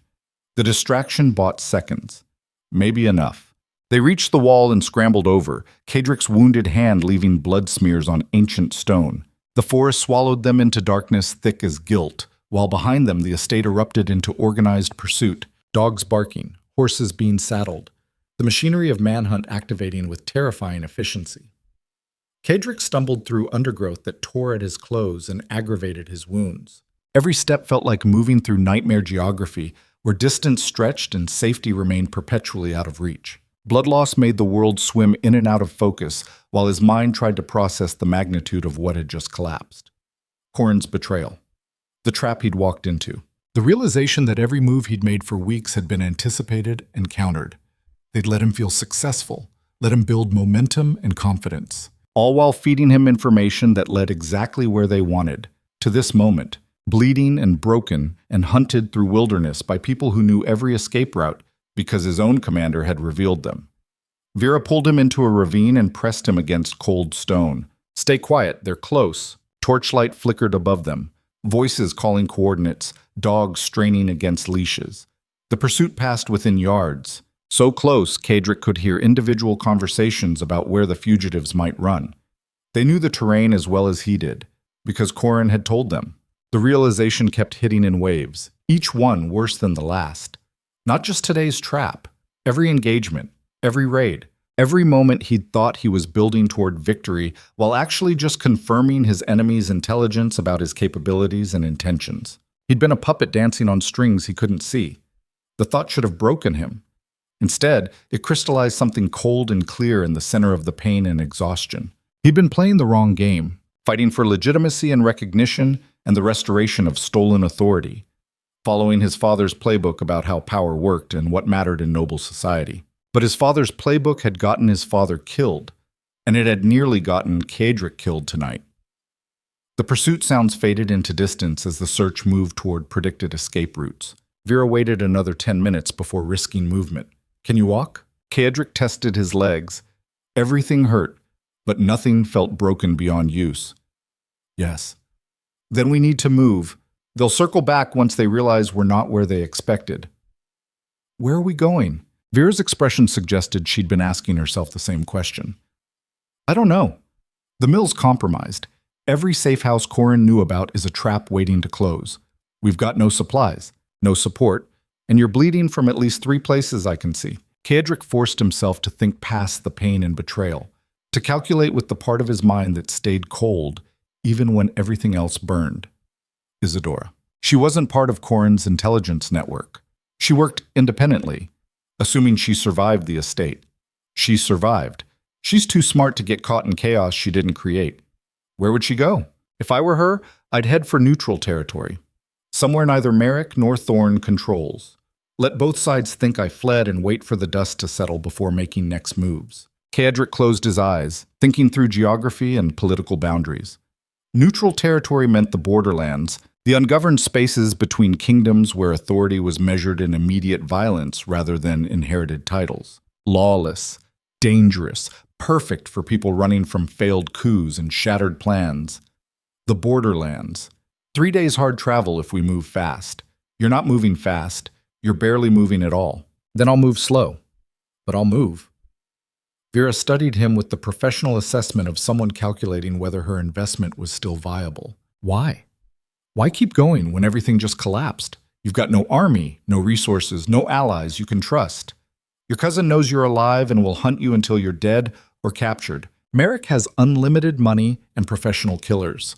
What's the point of surviving another 3 days if it just delays the inevitable? The question hung between them like a blade waiting to fall.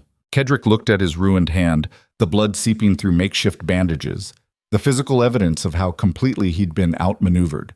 His father would have raged, would have doubled down on violence and intimidation until someone finally put a knife in his back out of sheer self-preservation. But Caedric was tired of being his father, tired of playing a game designed for him to lose. The point, he said slowly, is that they want me to give up, to accept that losing the fortress means losing everything. That betrayal is permanent defeat. But they're wrong. They took my title and my territory and my army. They didn't take what actually matters. Which is what? The willingness to become someone they can't predict or control. Someone who doesn't play by the rules they've spent their lives mastering. Vera's expression shifted through skepticism towards something that might have been respect. You're talking about becoming an outlaw, not a displaced duke fighting to reclaim what's his. An actual criminal operating outside every structure that gives your life meaning. Yes. And you think that's better than death? I think death is easy. It's permanent rest from problems that require permanent solutions. What I'm talking about is harder, meaner, uglier. But it's survival on terms they can't predict or prepare for. The pain in his wounds pulsed in rhythm with his heartbeat, a physical reminder that he was still breathing despite every reason not to be. That counted for something. Maybe everything. Vera nodded slowly. All right, we move for the borderlands. But if you die on the way, I'm taking everything valuable off your corpse and pretending I never knew you. Fair. They moved through forest like ghosts fleeing daylight, avoiding roads and settlements, staying to game trails and forgotten paths that hadn't seen human traffic in years. Every step took them farther from the life Caedric had known and closer to something undefined and terrifying. Behind them, the kingdom celebrated a wedding that had transformed into confirmation of Duke Ashborne's criminal status. News would spread like fire through dry grass, wanted posters, bounties, stories about the mad duke who'd attacked a peaceful ceremony and fled into wilderness like some common bandit. History being written by victors while the losers bled through the underbrush trying to stay alive until morning. Caedric wondered if Isidora had escaped, if Tomas and the others who'd helped him would face execution for their loyalty. If anything he'd built over the past months would survive, or if it would all collapse into footnotes about failed rebellion. Probably the latter, which meant he needed to stop thinking like Duke Ashborne trying to reclaim stolen inheritance, and start thinking like something else entirely. Something that didn't have a name yet but tasted like violence and transformation and the cold understanding that sometimes you had to burn who you were to become who you needed to be. The borderlands waited 3 days away, and beyond them, a future so uncertain that even thinking about it felt like staring into an abyss that stared back with hungry eyes. But Caedric was done running from uncertainty, done pretending that following his father's path would lead anywhere except the same violent ending. He was going to walk into that abyss, and he was going to find out what looked back. The borderlands didn't welcome anyone. Caedric discovered this truth through 3 days of brutal travel that turned his wounds from urgent problems into permanent scars mapping the cost of survival. The terrain shifted from forested hills into something harder and meaner, rock formations jutting from earth like broken teeth, while settlements huddled in defensive clusters against threats that came from every direction simultaneously. No central authority, no inherited nobility, just raw power measured in immediate violence and the willingness to use it without hesitation or mercy. His kind of place. Vera led them to a town called Blackwater, named either for the river running through its center or the moral character of everyone living there. Probably both. Buildings constructed from salvaged stone and desperation-lined mud streets, while merchants sold everything from stolen weapons to forged documents, to information about who was hunting whom. They found lodging in a boarding house that didn't ask questions and didn't expect answers. Caedric collapsed onto a straw mattress that smelled of old violence and older regrets, his body finally acknowledging the accumulated damage from crossbow bolts and blade wounds, and 3 days moving faster than healing allowed. He woke to find Isidora sitting in the corner of his room, not captured, not dead, just watching him with that unreadable expression he'd come to recognize as her calculating whether current circumstances required immediate action or strategic patience. "You look like hell." His voice came out rougher than intended, throat raw from dehydration and stress. "You're alive." Disappointed? Relieved. "I thought Merrick's guards would have caught you in the chaos. They tried. I convinced them I was a terrified merchant who'd stumbled into noble violence. Cried convincingly. They escorted me to safety, and I disappeared the moment their attention shifted." Of course she did. Caedric tried to sit up and immediately regretted the decision as his ribs reminded him that crossbow bolts leave lasting impressions. Isidora crossed the room and helped him adjust against the wall, her hands surprisingly gentle for someone who'd gutted a merchant captain and fed him to sharks. "How bad is it? The wounds or the situation?" "Both. The wounds will heal if you don't do anything stupid like fighting before they close. The situation is worse. Everard put a bounty on your head, 10,000 gold for capture, 5,000 for proof of death." Caedric laughed, the sound harsh as grinding stone. "I'm flattered. That's more than most nobles are worth alive." He's making an example. Proof that challenging the new order gets you hunted across the kingdom like a common criminal, which is exactly what I am now. Common criminal. Outlaw. The thing my father spent his life eliminating from our territories. The irony wasn't lost on either of them. Isidora pulled a chair closer and sat where she could watch his face in the dim lamplight filtering through threadbare curtains. "So what's the plan? Hide here until the bounty hunters find us? Run farther into the borderlands and hope Merrick gives up? Or do we actually have a strategy beyond surviving another day?" The question landed exactly where she intended, forcing him to think past immediate survival toward something resembling long-term purpose. Caedric closed his eyes, letting his mind work through possibilities and probabilities. Everything he'd built was gone, every ally compromised, every assumption shattered by Corrin's betrayal. Starting over meant starting from nothing, but nothing meant freedom from expectations and inherited strategies. His father's playbook had failed because it was designed for a kingdom that no longer existed. Noble authority backed by legitimacy and tradition only worked when people cared about legitimacy and tradition. The borderlands didn't care. Here, power flowed from capability and reputation built through actions instead of bloodlines. You were only as strong as your last victory. Only as respected as your demonstrated willingness to enforce boundaries through immediate violence. Caedric could work with that. We rebuild, he said finally, but not the way my father would have. Not trying to reclaim stolen titles or restore lost glory. Something new. Isadora leaned forward. Define new. We create an organization. Not an army trying to fight conventional warfare against superior forces. Something that operates in the shadows between kingdoms. That profits from chaos and turns political instability into strategic advantage. You're talking about becoming criminals. Organized criminals. I'm talking about becoming necessary. Every kingdom needs people willing to do the work that formal structures can't acknowledge. Assassination, smuggling, information brokering. We become the people nobles hire when they need problems solved quietly. And revenge against Everard and Merrick comes later, after we've built something sustainable. After we've accumulated enough power and leverage that destroying them becomes inevitable rather than suicidal. The words felt like betrayal against everything his younger self had believed about honor and justice.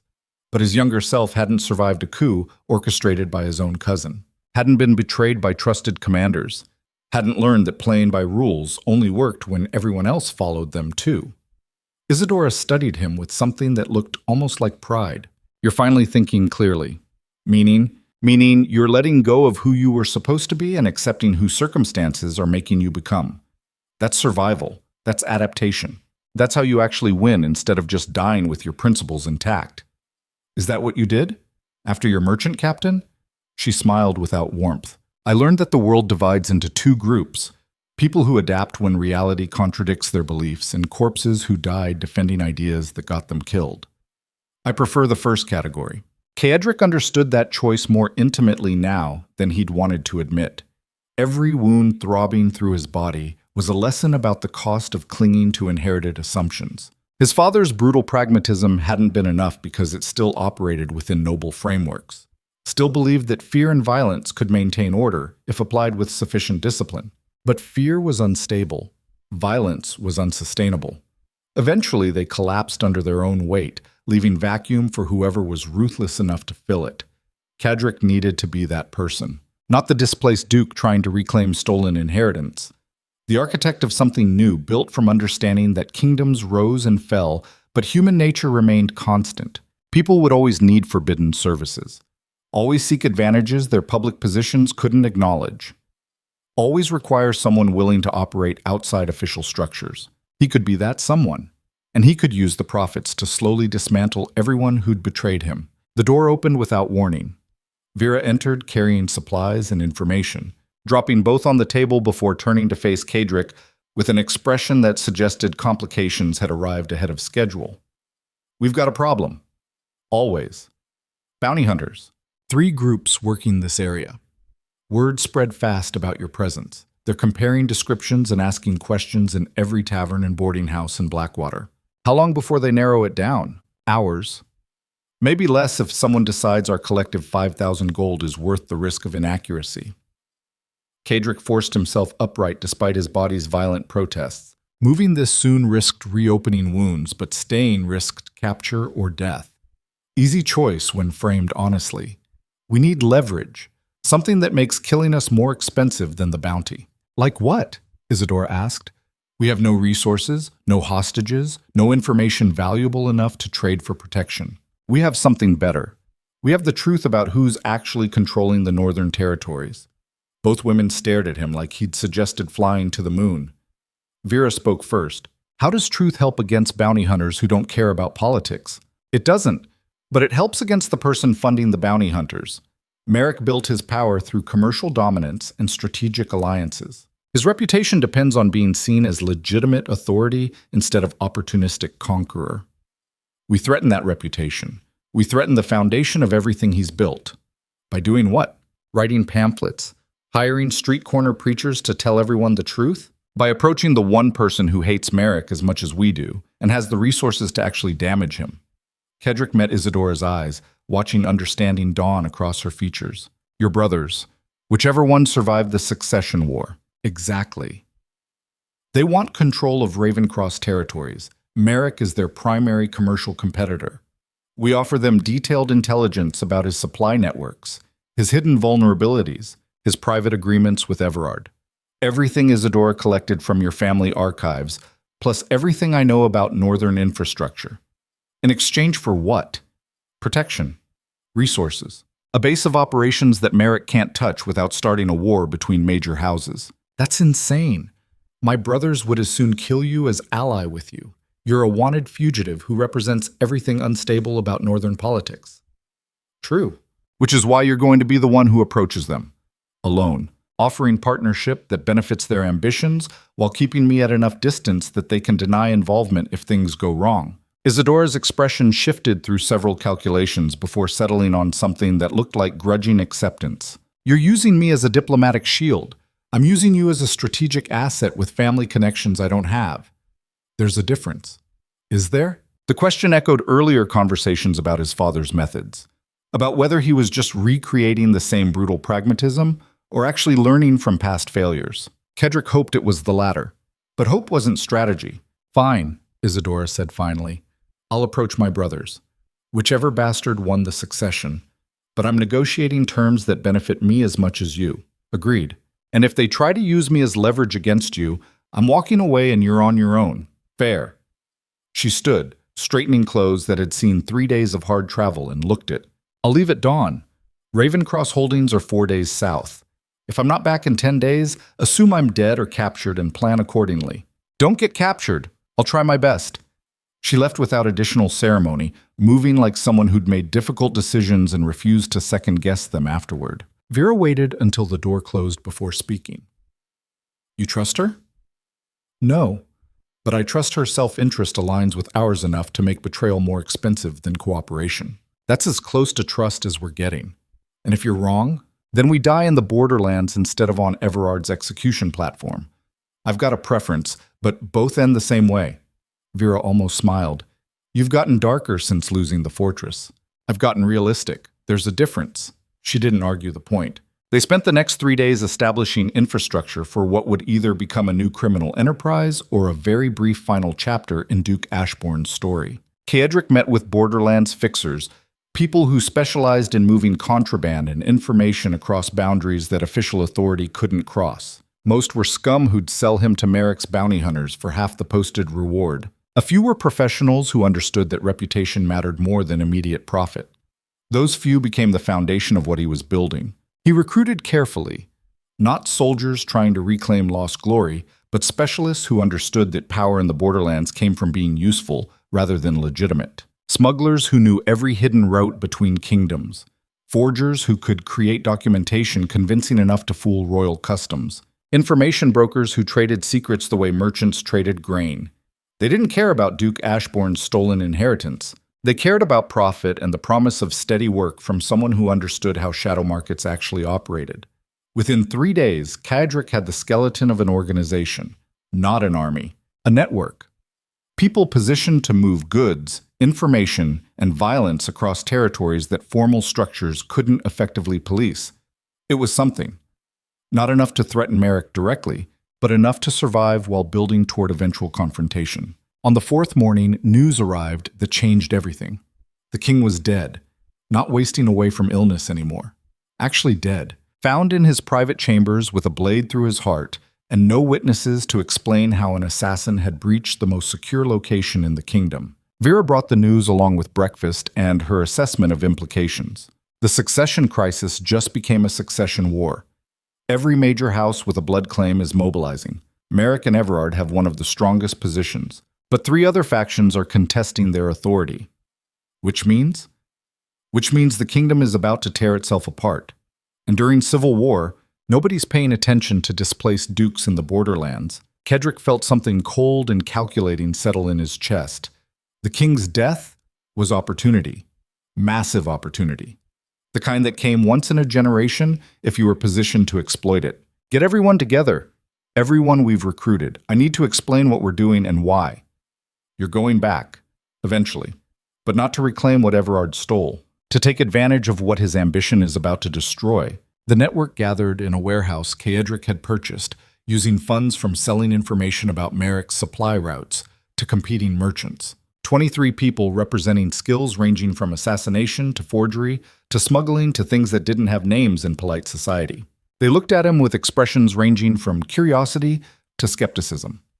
Caedric addressed them directly. The kingdom is imploding. Multiple factions fighting over a crown that's already worthless because the real power is fracturing into regional conflicts. Nobles killing each other while the infrastructure that keeps everything functioning collapses. So what?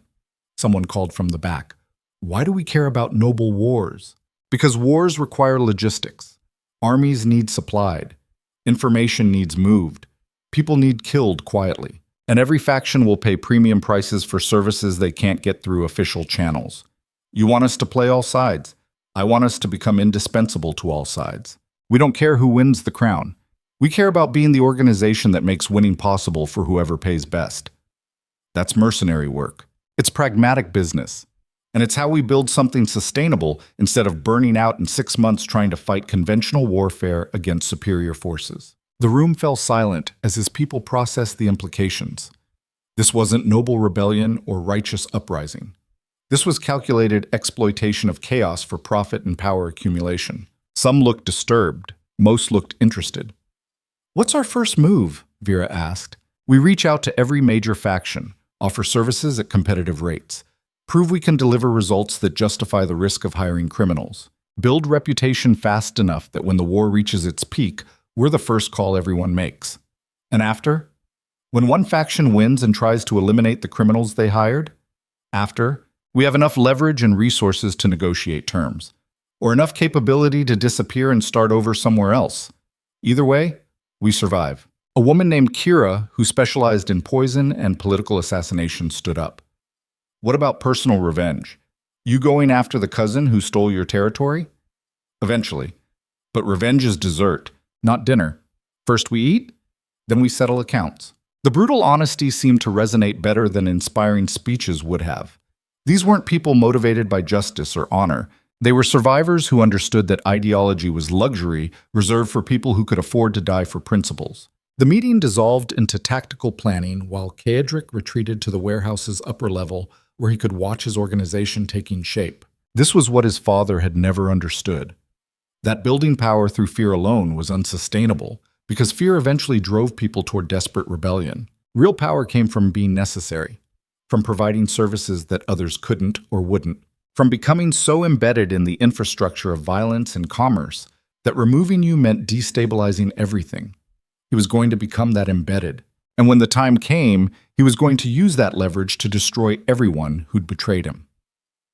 On the 8th day after Isidore's departure, she returned. Not alone.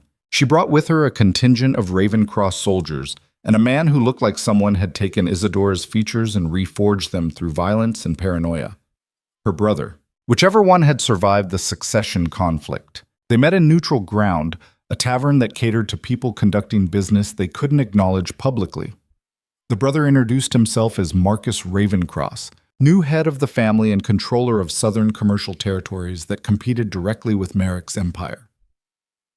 "Duke Ashborne, or should I call you something else now that you're operating as a criminal? Caedric works fine. Titles matter less than capability in this context." Marcus smiled without warmth. "My sister tells me you have information about Merrick's northern operations, supply routes, vulnerabilities, hidden agreements that would embarrass him if made public." "I do. And in exchange for this information, you want protection and resources. I want partnership. I provide intelligence and specialized services your official forces can't. You provide legitimacy and base of operations Merrick can't touch. Without starting a war, he's not positioned to win." Marcus studied him with the same calculating expression Isidora wore when evaluating whether investment was worth risk. "What's to stop me from torturing the information out of you and killing you afterward? The fact that information extracted through torture is unreliable, and killing me eliminates future services you'll need as civil war escalates. I'm more valuable alive and cooperative than dead and silent." Arrogant, accurate. Marcus laughed, genuine amusement breaking through political posturing. "I like you. You're insane, but you understand how power actually works. Most nobles your age still think birthright matters more than capability. I learned differently, painfully, recently." So my sister explained. She also explained that you're building a criminal network that operates between kingdoms. That interests me more than your revenge fantasies. Why? Because official forces are bound by laws and treaties. What I need is someone willing to operate outside those constraints. Someone who can damage Merrick's commercial empire without connecting back to Ravencross authority. Caedric felt the conversation shifting from negotiation toward actual partnership. Marcus wasn't just offering protection. He was proposing alliance built on mutual exploitation of Civil War chaos. What specifically do you need? Marcus leaned forward, voice dropping to something colder and more focused. Merrick controls the northern port cities. Every ship moving grain and weapons passes through his customs and pays his tariffs. I need those ports disrupted, not destroyed, just unreliable enough that merchants start looking for alternative routes. Through Ravencross territory. Exactly. You make Merrick's infrastructure unstable. I provide the alternative. We both profit while he slowly loses the commercial dominance that funds his military ambitions. And you provide me with base of operations and resources to build my network. And I maintain plausible deniability when your people get caught doing illegal things in foreign territories. Caedric extended his hand. Deal. Marcus took it, grip strong and cold, and nothing like the formal noble handshakes that meant empty promises and political positioning. This was real. A partnership forged from necessity and mutual advantage and the understanding that honor was luxury neither of them could afford. They spent 3 days planning the first operation, a coordinated strike against Merrick's primary northern port. Not destroying the infrastructure, just introducing enough chaos that shipments got delayed and merchants started questioning whether the security premium they paid was worth the cost. Caedric's network would handle the actual execution. Ravencross would provide intelligence and extraction if things went wrong. Simple. Effective. Profitable for everyone except Merrick. The strike happened on a moonless night when visibility was measured in yards rather than miles. Caedric's people moved through the port like shadows with purpose, setting fires in strategic warehouses, sinking 3 merchant vessels at dock, and most importantly, stealing the customs records that documented every private agreement Merrick had made with ship captains to move contraband alongside legitimate cargo. The port burned for 6 hours before authorities contained the damage. By morning, Merrick had lost 6 months of revenue and his reputation for absolute security. And somewhere in the borderlands, Duke Caedric Ashborne smiled like a man who just discovered that revenge tasted better when served as systematic dismantling rather than theatrical violence. The success brought attention. Within 2 weeks, 3 other factions approached Caedric's network looking for similar services. Disrupting enemy supply lines, assassinating problematic nobles, stealing intelligence that formal spies couldn't access. Each contract brought resources and reputation. Each success built the foundation of something that was rapidly becoming more powerful than his ducal authority had ever been. Because this power wasn't inherited or stolen. It was earned through demonstrated capability. Everard noticed. Merrick noticed. The entire kingdom noticed that someone was systematically exploiting the Civil War for profit and leverage. The bounty increased to 20,000 gold, which just attracted more skilled killers to Caedric's organization as guards and operatives. Turns out the best defense against bounty hunters was hiring better bounty hunters as employees. 6 weeks after the king's death, as winter descended with brutal inevitability across the fractured kingdom, Caedric stood in the Ravencross estate that Marcus had converted into operational headquarters. The war was accelerating. 3 major factions consolidating power while smaller houses got crushed between competing authorities. Thousands dying for crowns and territories and noble ambitions that would be forgotten within a generation. And threading through all of it, Caedric's network. Moving contraband, brokering information, eliminating problems for whoever paid premium prices. They'd become exactly what he'd promised, necessary. Isadora found him on the estate balcony watching snow fall across territories that would change hands a dozen times before spring arrived. You look satisfied. I am. Everything's proceeding faster than anticipated. You're also planning something. I can see it in how you watch the intelligence reports. Caedric didn't deny it. Everard and Merrick are stretched thin, defending their claim to the throne while maintaining control over territories they stole. They're vulnerable in ways they've never been vulnerable before. You want to strike. I want to end this. Not through assassination or theatrical confrontation, through systematic dismantling of everything they've built until they're begging to negotiate. When? Soon, after one more piece falls into place. Which piece? Corin. Isadora's expression shifted to something harder. The commander who betrayed you. The commander who fed intelligence to Merrick and nearly got me killed. He's still working for them, still coordinating their northern operations from what used to be my fortress. And you're going to kill him. I'm going to do worse. I'm going to make him understand exactly what his betrayal cost. Then I'm going to use him to send a message that reaches Everard and Merrick simultaneously. What message? That Duke Caedric Ashborne is done playing defensive, that every betrayal will be answered, that the civil war they thought they were winning is about to become the mechanism of their destruction. Isadora studied him in the lamplight filtering through falling snow. You've changed since the estate, since the borderlands. You're not the same man who challenged Everard to single combat. No. That man believed justice and honor mattered. This version understands that power matters. Results matter. Everything else is decoration for people who can afford to care about appearances. Some would call that becoming a monster. Some would be right. But monsters survive when nobles die defending principles that got them killed. The words hung in the cold air between them like confession and acceptance combined. Caedric had spent his entire life trying not to become his father, trying to rule through something better than fear and brutality, trying to believe that legitimacy and honor could build sustainable power. All of that had failed. Now he was building something different, something meaner, something that operated in the spaces between kingdoms where formal authority couldn't reach, and moral considerations meant less than demonstrated capability. His father would have hated it, which probably meant he was finally doing something right. Below them, in the estate courtyard, his network was preparing for the next operation, the one that would strike at Corrin and send the message he needed the kingdom to receive. That Duke Caedric Ashborne wasn't dead, wasn't defeated, wasn't even hiding anymore. He was hunting. And everyone who'd betrayed him was about to discover exactly what happened when you made the mistake of thinking temporary victory was permanent power. The snow fell harder, and somewhere in the darkness, a former duke became something else entirely. Something that kingdoms feared. Something that would reshape the civil war through shadow and steel, and the cold understanding that survival required becoming what others refused to acknowledge. Mourning would bring violence. But first it brought planning. Caedric descended from the balcony into the estate's war room, where maps and intelligence reports covered every surface. His commanders waited, experienced killers and strategists who'd chosen to follow him because he paid well and delivered on promises. He spread the fortress layout across the table. Ashborne Keep, Everard's current seat of power and Corrin's operational headquarters.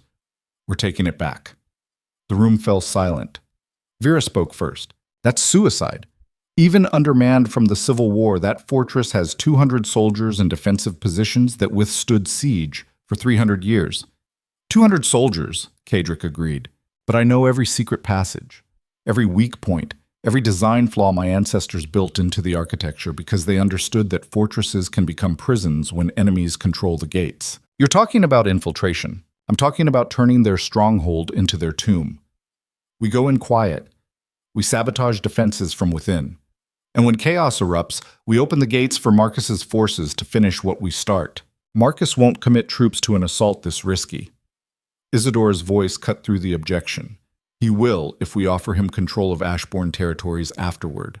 He's been looking for northern expansion. This gives him legitimate claim through alliance with the displaced duke. In exchange for what? In exchange for helping me kill everyone who betrayed me and establishing that Ravencross-Ashborne partnership is the new northern authority. The commanders exchanged glances, communicating through wordless language of people calculating whether risk justified reward. Finally, Vera nodded. When do we move? 3 days. That gives us time to position assets and coordinate with Marcus's forces. And if it fails, then we die trying. Same risk we've been taking since the borderlands. Difference is now we're choosing the battlefield.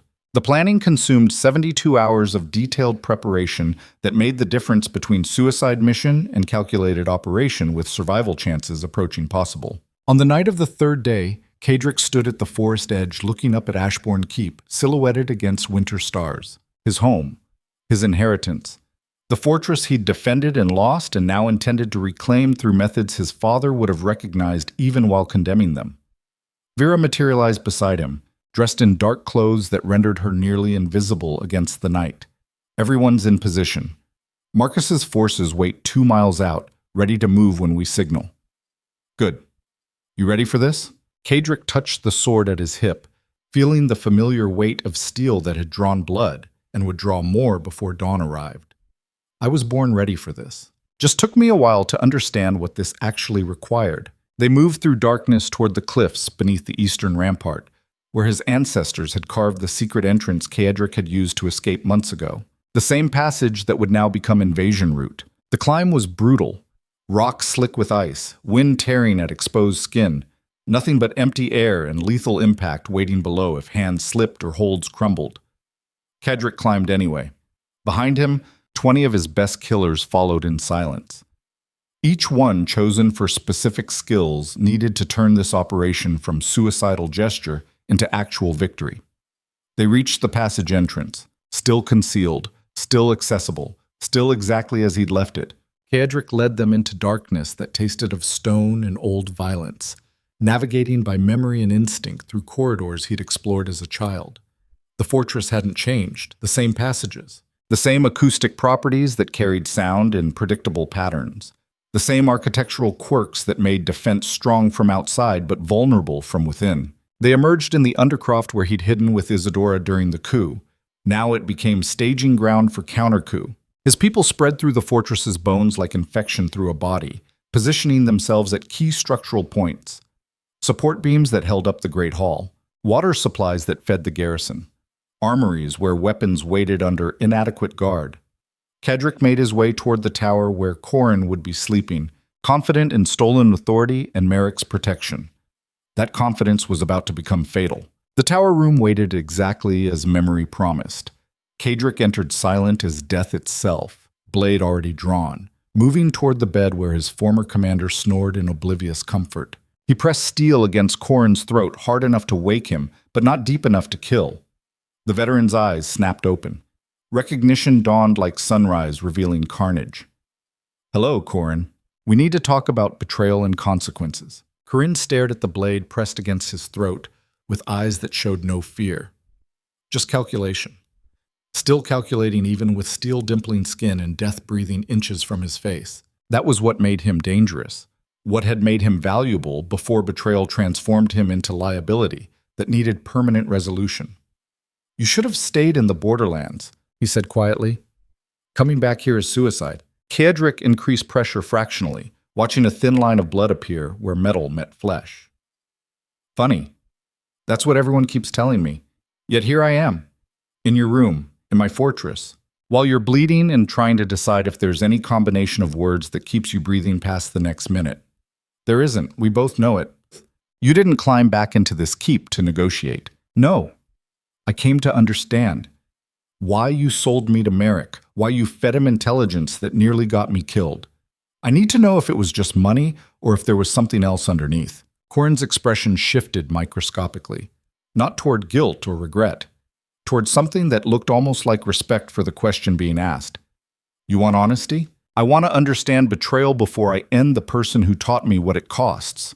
The veteran breathed carefully, mindful of the blade still pressed against his throat, but willing to talk despite knowing conversation only delayed inevitable violence. "It wasn't the money. Merrick pays well, but not well enough to risk my reputation. It was you.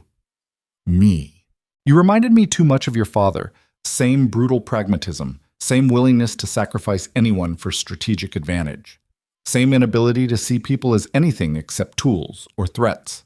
I watched your father build an empire through fear and die alone, because everyone around him was waiting for the chance to put a knife in his back.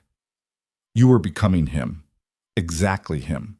And I decided I'd rather work for someone who understands that loyalty matters more than fear." The words landed like physical blows. Caedric wanted to rage, to argue that he wasn't his father, that he'd been trying to build something different. But the denial stuck in his throat because beneath the anger lived the terrible possibility that Corin was right. That every choice he'd made, every brutal decision justified through necessity, had been walking the same path that ended with his father choking on poisoned wine. "So you betrayed me to save me from myself? That your justification? I betrayed you because working for Merrick meant working for someone who builds power through commerce instead of terror. Someone who understands that sustainable authority comes from being necessary rather than feared. Your father never learned that lesson. Neither did you. Until the borderlands forced you to." Caedric felt the weight of truth pressing against his chest, harder than the wounds he'd accumulated through months of survival. Corin was right. About his father.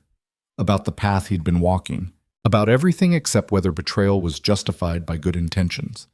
You could have told me. Could have challenged my methods. Instead, you sold intelligence that got people killed. Would you have listened?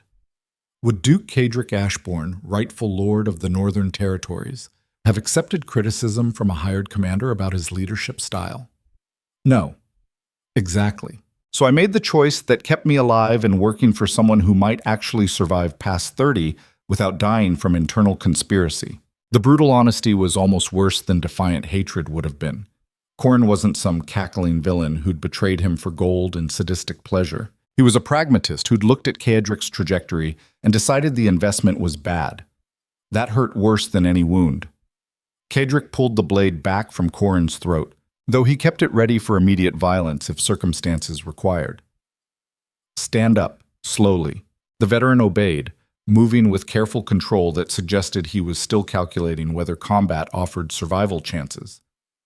Probably not, given Caedric's position and the fact that 20 killers waited throughout the fortress, ready to respond to signals. What happens now? Corin asked. Now you help me take back this fortress. You know the current guard rotations, the weak points in Everard's security, where Marcus's forces should strike for maximum impact. You're going to provide all of it, and in exchange? In exchange, I don't kill you. Yet.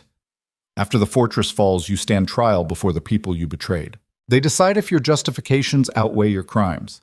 That's not mercy. That's delayed execution. That's more consideration than my father would have given, which maybe proves you were wrong about me becoming him. Corin studied Caedric's face in the darkness, reading something there that made his expression shift towards something that might have been grudging respect. You've changed. Since the estate, since the bounty, and the borderlands. You're not the same man who challenged Everard to single combat. No. That man believed theatrical violence could restore stolen honor. This version understands that power is complicated, that sometimes the people who betray you are trying to save you from yourself. That doesn't forgive the betrayal, but it makes the revenge more complicated than simple execution. The words felt like confession and acceptance combined. Caedric had spent months wanting Corin dead, imagining elaborate scenarios where his former commander suffered appropriately before dying. But standing here in the darkness, blade still ready, he felt something colder and more pragmatic replacing the hot rage. Corin had valuable intelligence. Killing him was satisfying, but strategically wasteful. Using him meant accepting that revenge was luxury he couldn't afford if he actually wanted to reclaim the fortress and survive what came after. His father would have killed Corin immediately, which meant not killing him was probably the right choice. Start talking. Guard rotations. Defensive positions. Everything. Corin talked. He provided details with the professional thoroughness of someone who'd spent months studying the fortress from insider perspective. 200 soldiers spread across defensive positions designed for 1,000-man garrison. Everard concentrated forces in the Great Hall and main gates, leaving the Undercroft and northern passages minimally defended because he didn't know about the secret entrances. Classic mistake from someone who'd stolen power instead of earning understanding of what he'd taken. Caedric absorbed the intelligence while his mind mapped assault vectors and coordinated timing. His people were positioned throughout the fortress's bones. Marcus's forces waited beyond the walls. Corin's intelligence provided the final pieces needed to transform suicidal gesture into viable operation. He bound Corin's hands with cord that allowed enough mobility to move, but not enough to fight or flee effectively. You're coming with me. If this intelligence is wrong, you die first. If it's accurate, you live long enough to face the consequences of your choices. Fair. They descended through the tower into passages that connected the fortress's skeleton. Along the way, Caedric signaled his people using the clicks and whistles developed during Borderlands operations. Each response confirmed positions were held and assets remained ready. Everything was proceeding exactly as planned, which meant something would inevitably go wrong. They reached the Undercroft where Vera waited with 5 others, ready to move on Caedric's signal. We're ready. Marcus's forces are positioned at 3 breach points. When we open the gates and light the signal fires, they come hard and fast. Casualties? High on both sides. This isn't clean extraction. This is storm and take. Caedric nodded. He'd known since planning began that retaking the fortress meant accepting costs measured in bodies and blood. The question was whether the objective justified the price. His father would have said yes without hesitation. Caedric found himself questioning, not the objective itself, but the underlying assumption that reclaiming the fortress mattered more than the lives that would be spent achieving it. Was he taking it back because it was strategically necessary, or because ego demanded he erase the humiliation of losing it? The difference mattered, not to the people who'd die in the next hour, but to who Caedric would become after the violence ended. He made the decision. We proceed. But modified objectives. We don't massacre the garrison. We offer surrender terms. Anyone who lays down weapons and walks away lives. Anyone who fights dies. That's mercy they didn't show you. It's pragmatism they should have. Soldiers fight for pay and orders. Kill their commanders, and most will abandon causes that aren't theirs. Saves lives and creates reputation for offering quarter instead of slaughter. Vera's expression suggested she thought he'd gone soft. Horn's expression suggested he understood exactly what Caedric was doing, building sustainable power instead of temporary victory through terror. The operation began at midnight when visibility dropped and awareness dulled from exhaustion and routine. Caedric's people struck simultaneously across the fortress. Fires erupted in the armory, controlled burns designed to create chaos without destroying infrastructure. Water supplies got sabotaged, not poisoned, but rendered temporarily unusable. Support beams in non-critical areas were weakened enough to create ominous creaking that suggested imminent structural collapse. Panic spread faster than actual damage. Soldiers ran toward fires and emergencies, abandoning posts, creating gaps that Caedric's people exploited with surgical precision. They moved through the confusion like ghosts with purpose, eliminating officers who might organize effective resistance while offering common soldiers the chance to flee or surrender. Most chose survival over loyalty to commanders who'd proven their authority was stolen. Within an hour, the fortress's defensive cohesion had shattered into isolated pockets of resistance scattered across multiple levels. Caedric made his way toward the Great Hall where Everard would be attempting to coordinate response, while probably contemplating whether evacuation offered better survival odds than fighting. The hall's massive doors stood closed and barred from within. Caedric didn't knock. He positioned explosives manufactured from alchemical compounds along the door's reinforced hinges, and stepped back while Vera lit fuses that hissed like angry serpents counting down toward violence. The explosion tore through ancient wood and iron, sending debris across marble floors while smoke obscured the interior. Caedric entered through the wreckage with blade drawn and 20 killers at his back. Inside, Everard stood surrounded by his personal guard. 30 men in full armor, professional soldiers who'd chosen to stay with their employer despite chaos consuming the fortress around them. The two cousins faced each other across smoke and rubble, and the accumulated weight of betrayal that had led to this moment. Everard spoke first. "I should have killed you at the wedding. Should have put a crossbow bolt through your skull instead of trying to capture you for trial. Mercy is always a mistake. Not mercy. Arrogance. You wanted public confirmation that you'd beaten me. Wanted witnesses to legitimize the authority you stole. That need for validation is what's destroying you," says the man who just blew up my doors for dramatic effect. "I blew up your doors for tactical effect. Drama is just bonus." Despite everything, Everard almost smiled. "You've gotten colder. More like our grandfather than your father." He would have approved of this. The systematic dismantling instead of theatrical revenge. Our grandfather died in bed, surrounded by family instead of choking on poisoned wine. Maybe cold pragmatism is what actually works. Or maybe it just takes longer to get you killed. They circled each other while the guards maintained positions, waiting for orders or first blood to dictate when fighting started.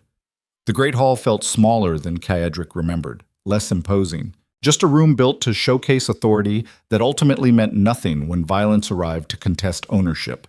"I'm offering terms," Caedric said. "Surrender the fortress. Abdicate your stolen title. Walk away with your life and enough resources to start over somewhere the Civil War hasn't consumed everything. That's generous. That's pragmatic. Killing you makes you a martyr. Letting you live in diminished capacity makes you an object lesson about what happens when ambition exceeds capability." Everard's jaw tightened. "And if I refuse? Then my people outside storm the hall, and we all die in the next 10 minutes. You lose the fortress regardless. Question is whether you lose it through negotiated surrender or mutual annihilation.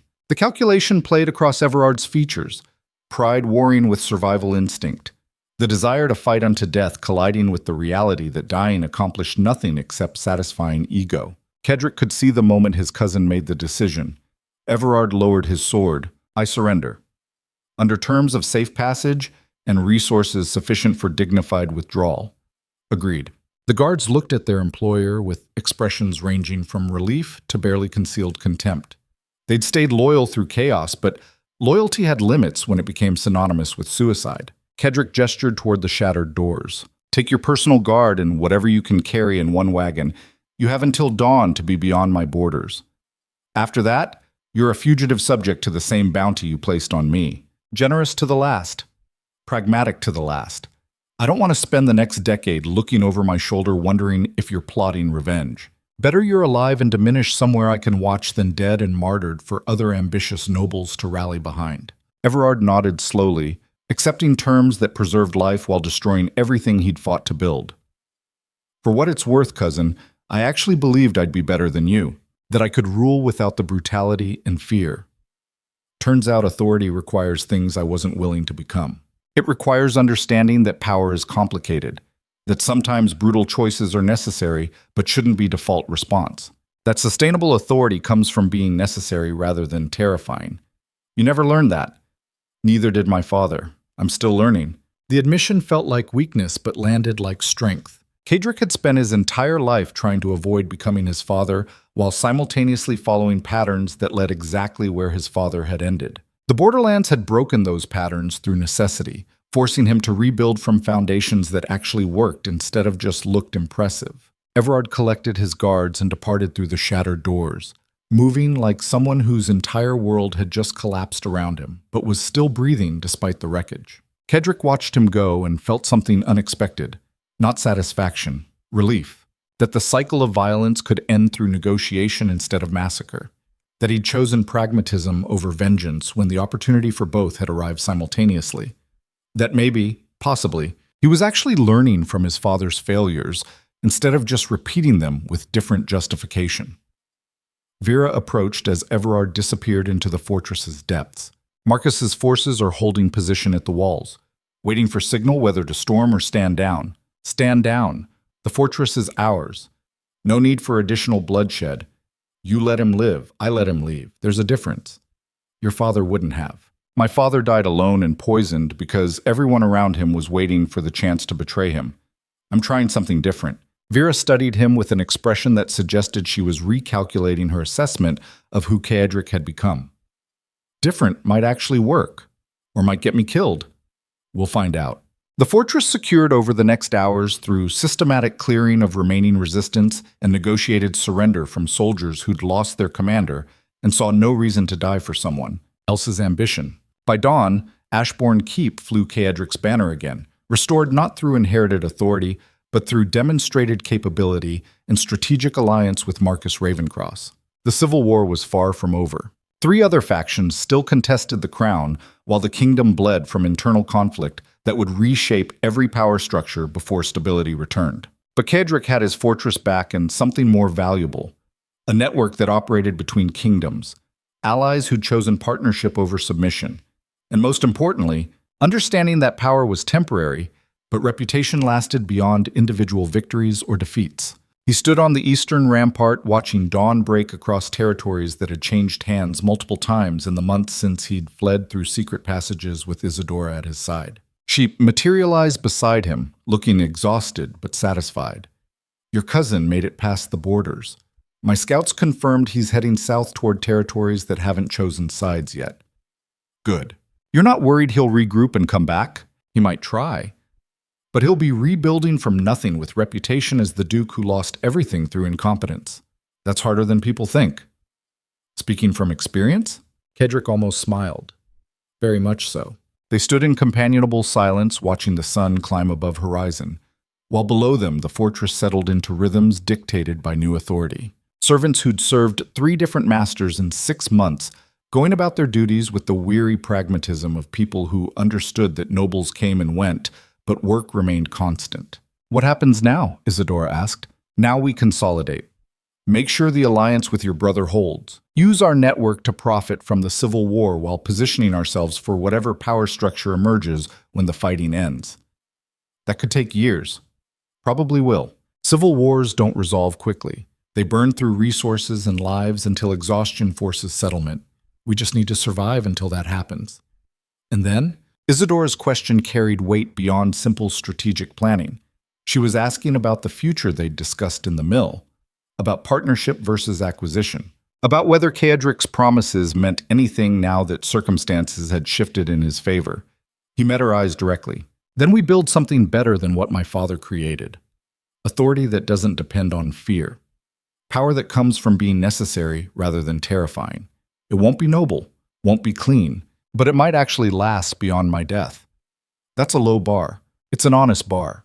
My father built empire through brutality and died because brutality is unsustainable. Everard tried to steal authority without understanding its foundations and lost everything. I'm trying to build from understanding that power is complicated and requires balancing pragmatism with something that looks almost like morality. Almost? I'm still a criminal running a network that profits from chaos. Morality is aspirational rather than achieved. Isidora smiled genuinely for the first time since they'd met. I can work with aspirational. Good. Because I need your strategic mind and commercial expertise more than I need another sycophant telling me how brilliant I am. Partnership, then. Real partnership. Real partnership. They shook on it, the grip firm and honest, and nothing like the formal noble agreements that meant empty promises. Below them, Marcus Ravencross arrived with his forces. Coming to inspect the fortress his alliance had helped reclaim and discuss terms for continued cooperation. Caedric descended to meet him, leaving Isidora on the rampart, watching the sunrise and probably calculating what advantages the new situation offered her personal ambitions. He didn't resent the calculation. It meant she was thinking like a partner instead of subordinate. That was what he wanted. People around him who thought independently and challenged his assumptions instead of just following orders toward collective destruction. The Great Hall had been cleared of debris and bodies, restored to functional space where negotiations happened instead of violence. Marcus waited at the center, surrounded by guards who looked ready for trouble but not expecting it. Duke Ashborne. Congratulations on reclaiming your inheritance. Thank you for the support that made it possible. Without Ravencross forces, this would have been significantly bloodier. Without your network's intelligence, I wouldn't have risked forces on an assault that might have failed catastrophically. We both contributed to success. Now we discuss what success means for future cooperation. They spent the next hours negotiating terms that balanced Caedric's territorial authority against Marcus's commercial interests. Neither tried to dominate. Both understood that sustainable alliance required both parties benefiting enough to make continued partnership more valuable than attempted betrayal. The agreement they reached wasn't perfect, but it was workable, which was better than most alliances achieved. As Marcus prepared to depart, he paused at the hall entrance. One more thing. Corin, my intelligence says you captured him but didn't execute. What are you planning? Caedric had been thinking about that question since the moment he'd pulled the blade from Corin's throat. Trial. Public accounting of his betrayal and his justifications. Let the people he sold out decide if his reasons outweigh his crimes. That's risky. Public trials create opportunities for embarrassment. They also create legitimacy. My father ruled through fear and secret violence. I'm trying something different. Transparency about consequences might build trust that terror never could. Marcus studied him with an expression that suggested he was still deciding whether Caedric was brilliantly innovative or dangerously naive. Let me know how that works out. I will. The Ravencross forces departed, leaving Ashbourne Keep under Caedric's authority, but changed from what it had been. Not the isolated fortress of his childhood, but integrated node in a network that stretched across territories and operated in spaces formal authority couldn't reach. Corin's trial happened 3 days later in the courtyard where soldiers and servants gathered to witness justice or revenge, depending on perspective. Caedric presided but didn't judge. He laid out the facts. Corin's betrayal, the intelligence sold to Merrick, the people who'd died because of compromised information. Then he allowed Corin to speak, to explain his reasoning and justify his choices. The veteran didn't apologize. He explained that he'd watched Caedric becoming his father and decided working for Merrick offered better survival odds. That loyalty mattered, but so did self-preservation. That he'd made the choice he thought was right, even knowing it meant betrayal. The gathered crowd listened with expressions ranging from anger to understanding. When both sides had spoken, Caedric offered the decision to vote. Those who'd served under him and been betrayed by Corin's intelligence. They could choose execution or exile or clemency, based on whether they believed the justifications outweighed the crimes. The vote was close, but exile won by narrow margin. Corin would live but never return to Ashborne territories, would carry the reputation of someone who'd betrayed his commander for philosophical objections. That would follow him wherever he went, making employment difficult and trust nearly impossible.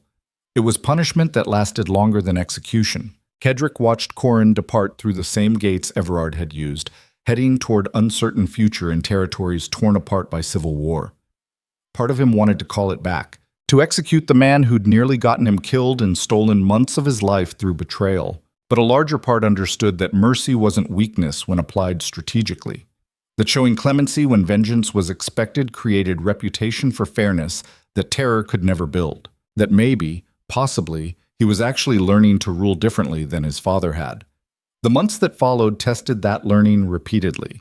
The civil war ground through the kingdom, like disease through a body, consuming resources and lives while ambitious nobles fought over a crown that was rapidly becoming worthless. Caedric's network profited from the chaos, providing services to all sides while maintaining just enough neutrality to avoid being targeted for elimination by any single faction.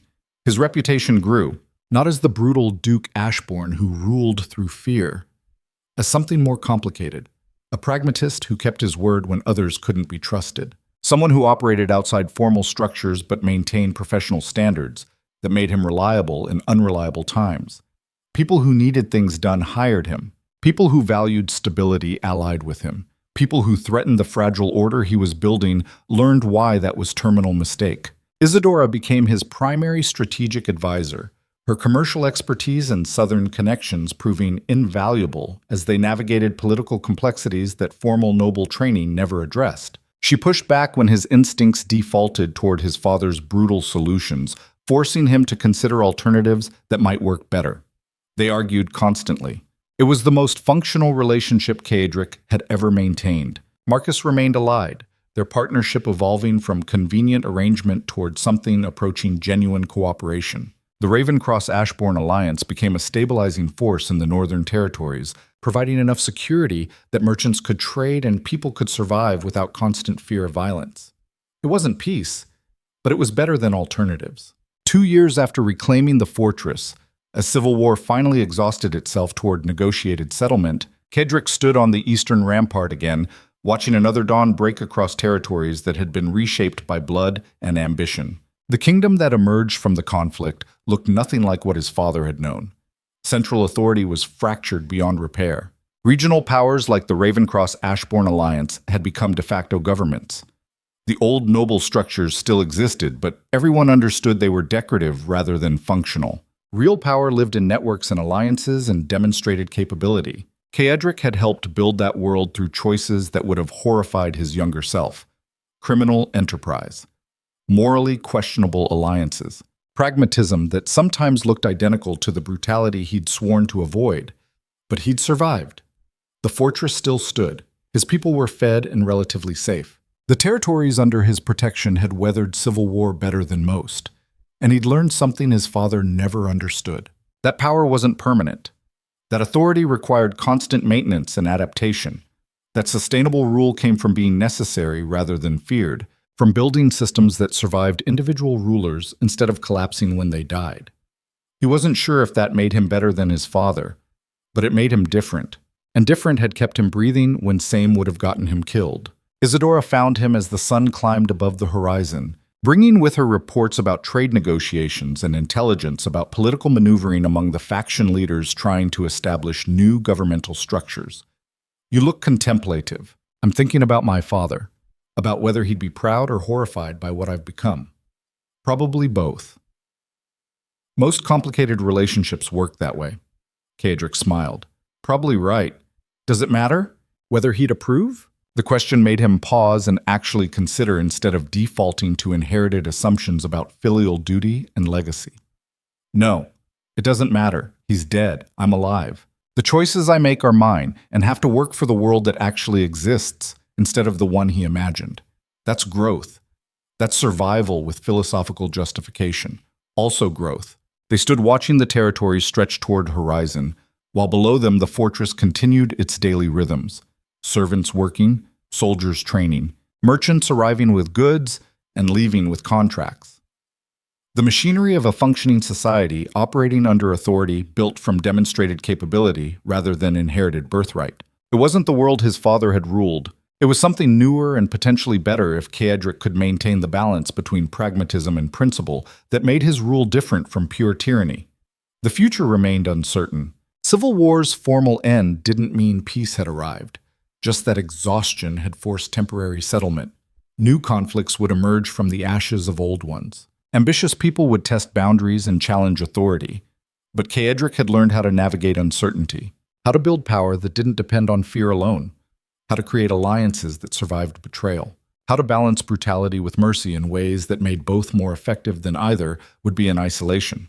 He'd learned by losing everything and rebuilding from nothing, by being betrayed and choosing clemency over vengeance when both were possible, by watching people he'd trusted die and people he'd dismissed prove unexpectedly loyal. The lessons had cost more than he wanted to admit, but they'd bought understanding that couldn't be purchased any other way. Caedric turned from the sunrise to face Isadora directly. "Thank you for staying, for pushing back when I defaulted toward my father's methods, for being willing to challenge me instead of just following orders. Partnership means telling you when you're being an idiot. That was the deal. Still, most people wouldn't have. Most would have just gone along with whatever I demanded. Most people aren't me. No, they're not." He meant it as acknowledgement of her unique value, and she accepted it as such. Below them, a rider approached the gates carrying messages from the provisional government attempting to establish itself in the capital. Probably more negotiations about territorial boundaries and authority structures. The tedious work of rebuilding civilization from the wreckage of civil war. Caedric descended to receive the messages and deal with whatever complications they represented. This was his life now, not the clean authority of inherited dukedom. The complicated reality of maintaining power through constant navigation of competing interests and strategic balancing of force against diplomacy. It was exhausting. It was necessary. It was his. And standing on the rampart watching him go, Isadora smiled with genuine satisfaction. Because she'd bet on a displaced duke everyone else had written off as finished, had chosen partnership with a man who was learning to rule differently than his brutal father had helped build something that might actually survive beyond the people who'd created it. That counted for something, maybe everything. The fortress stood against the morning light, restored and repurposed for a world that had changed while it burned and was reclaimed.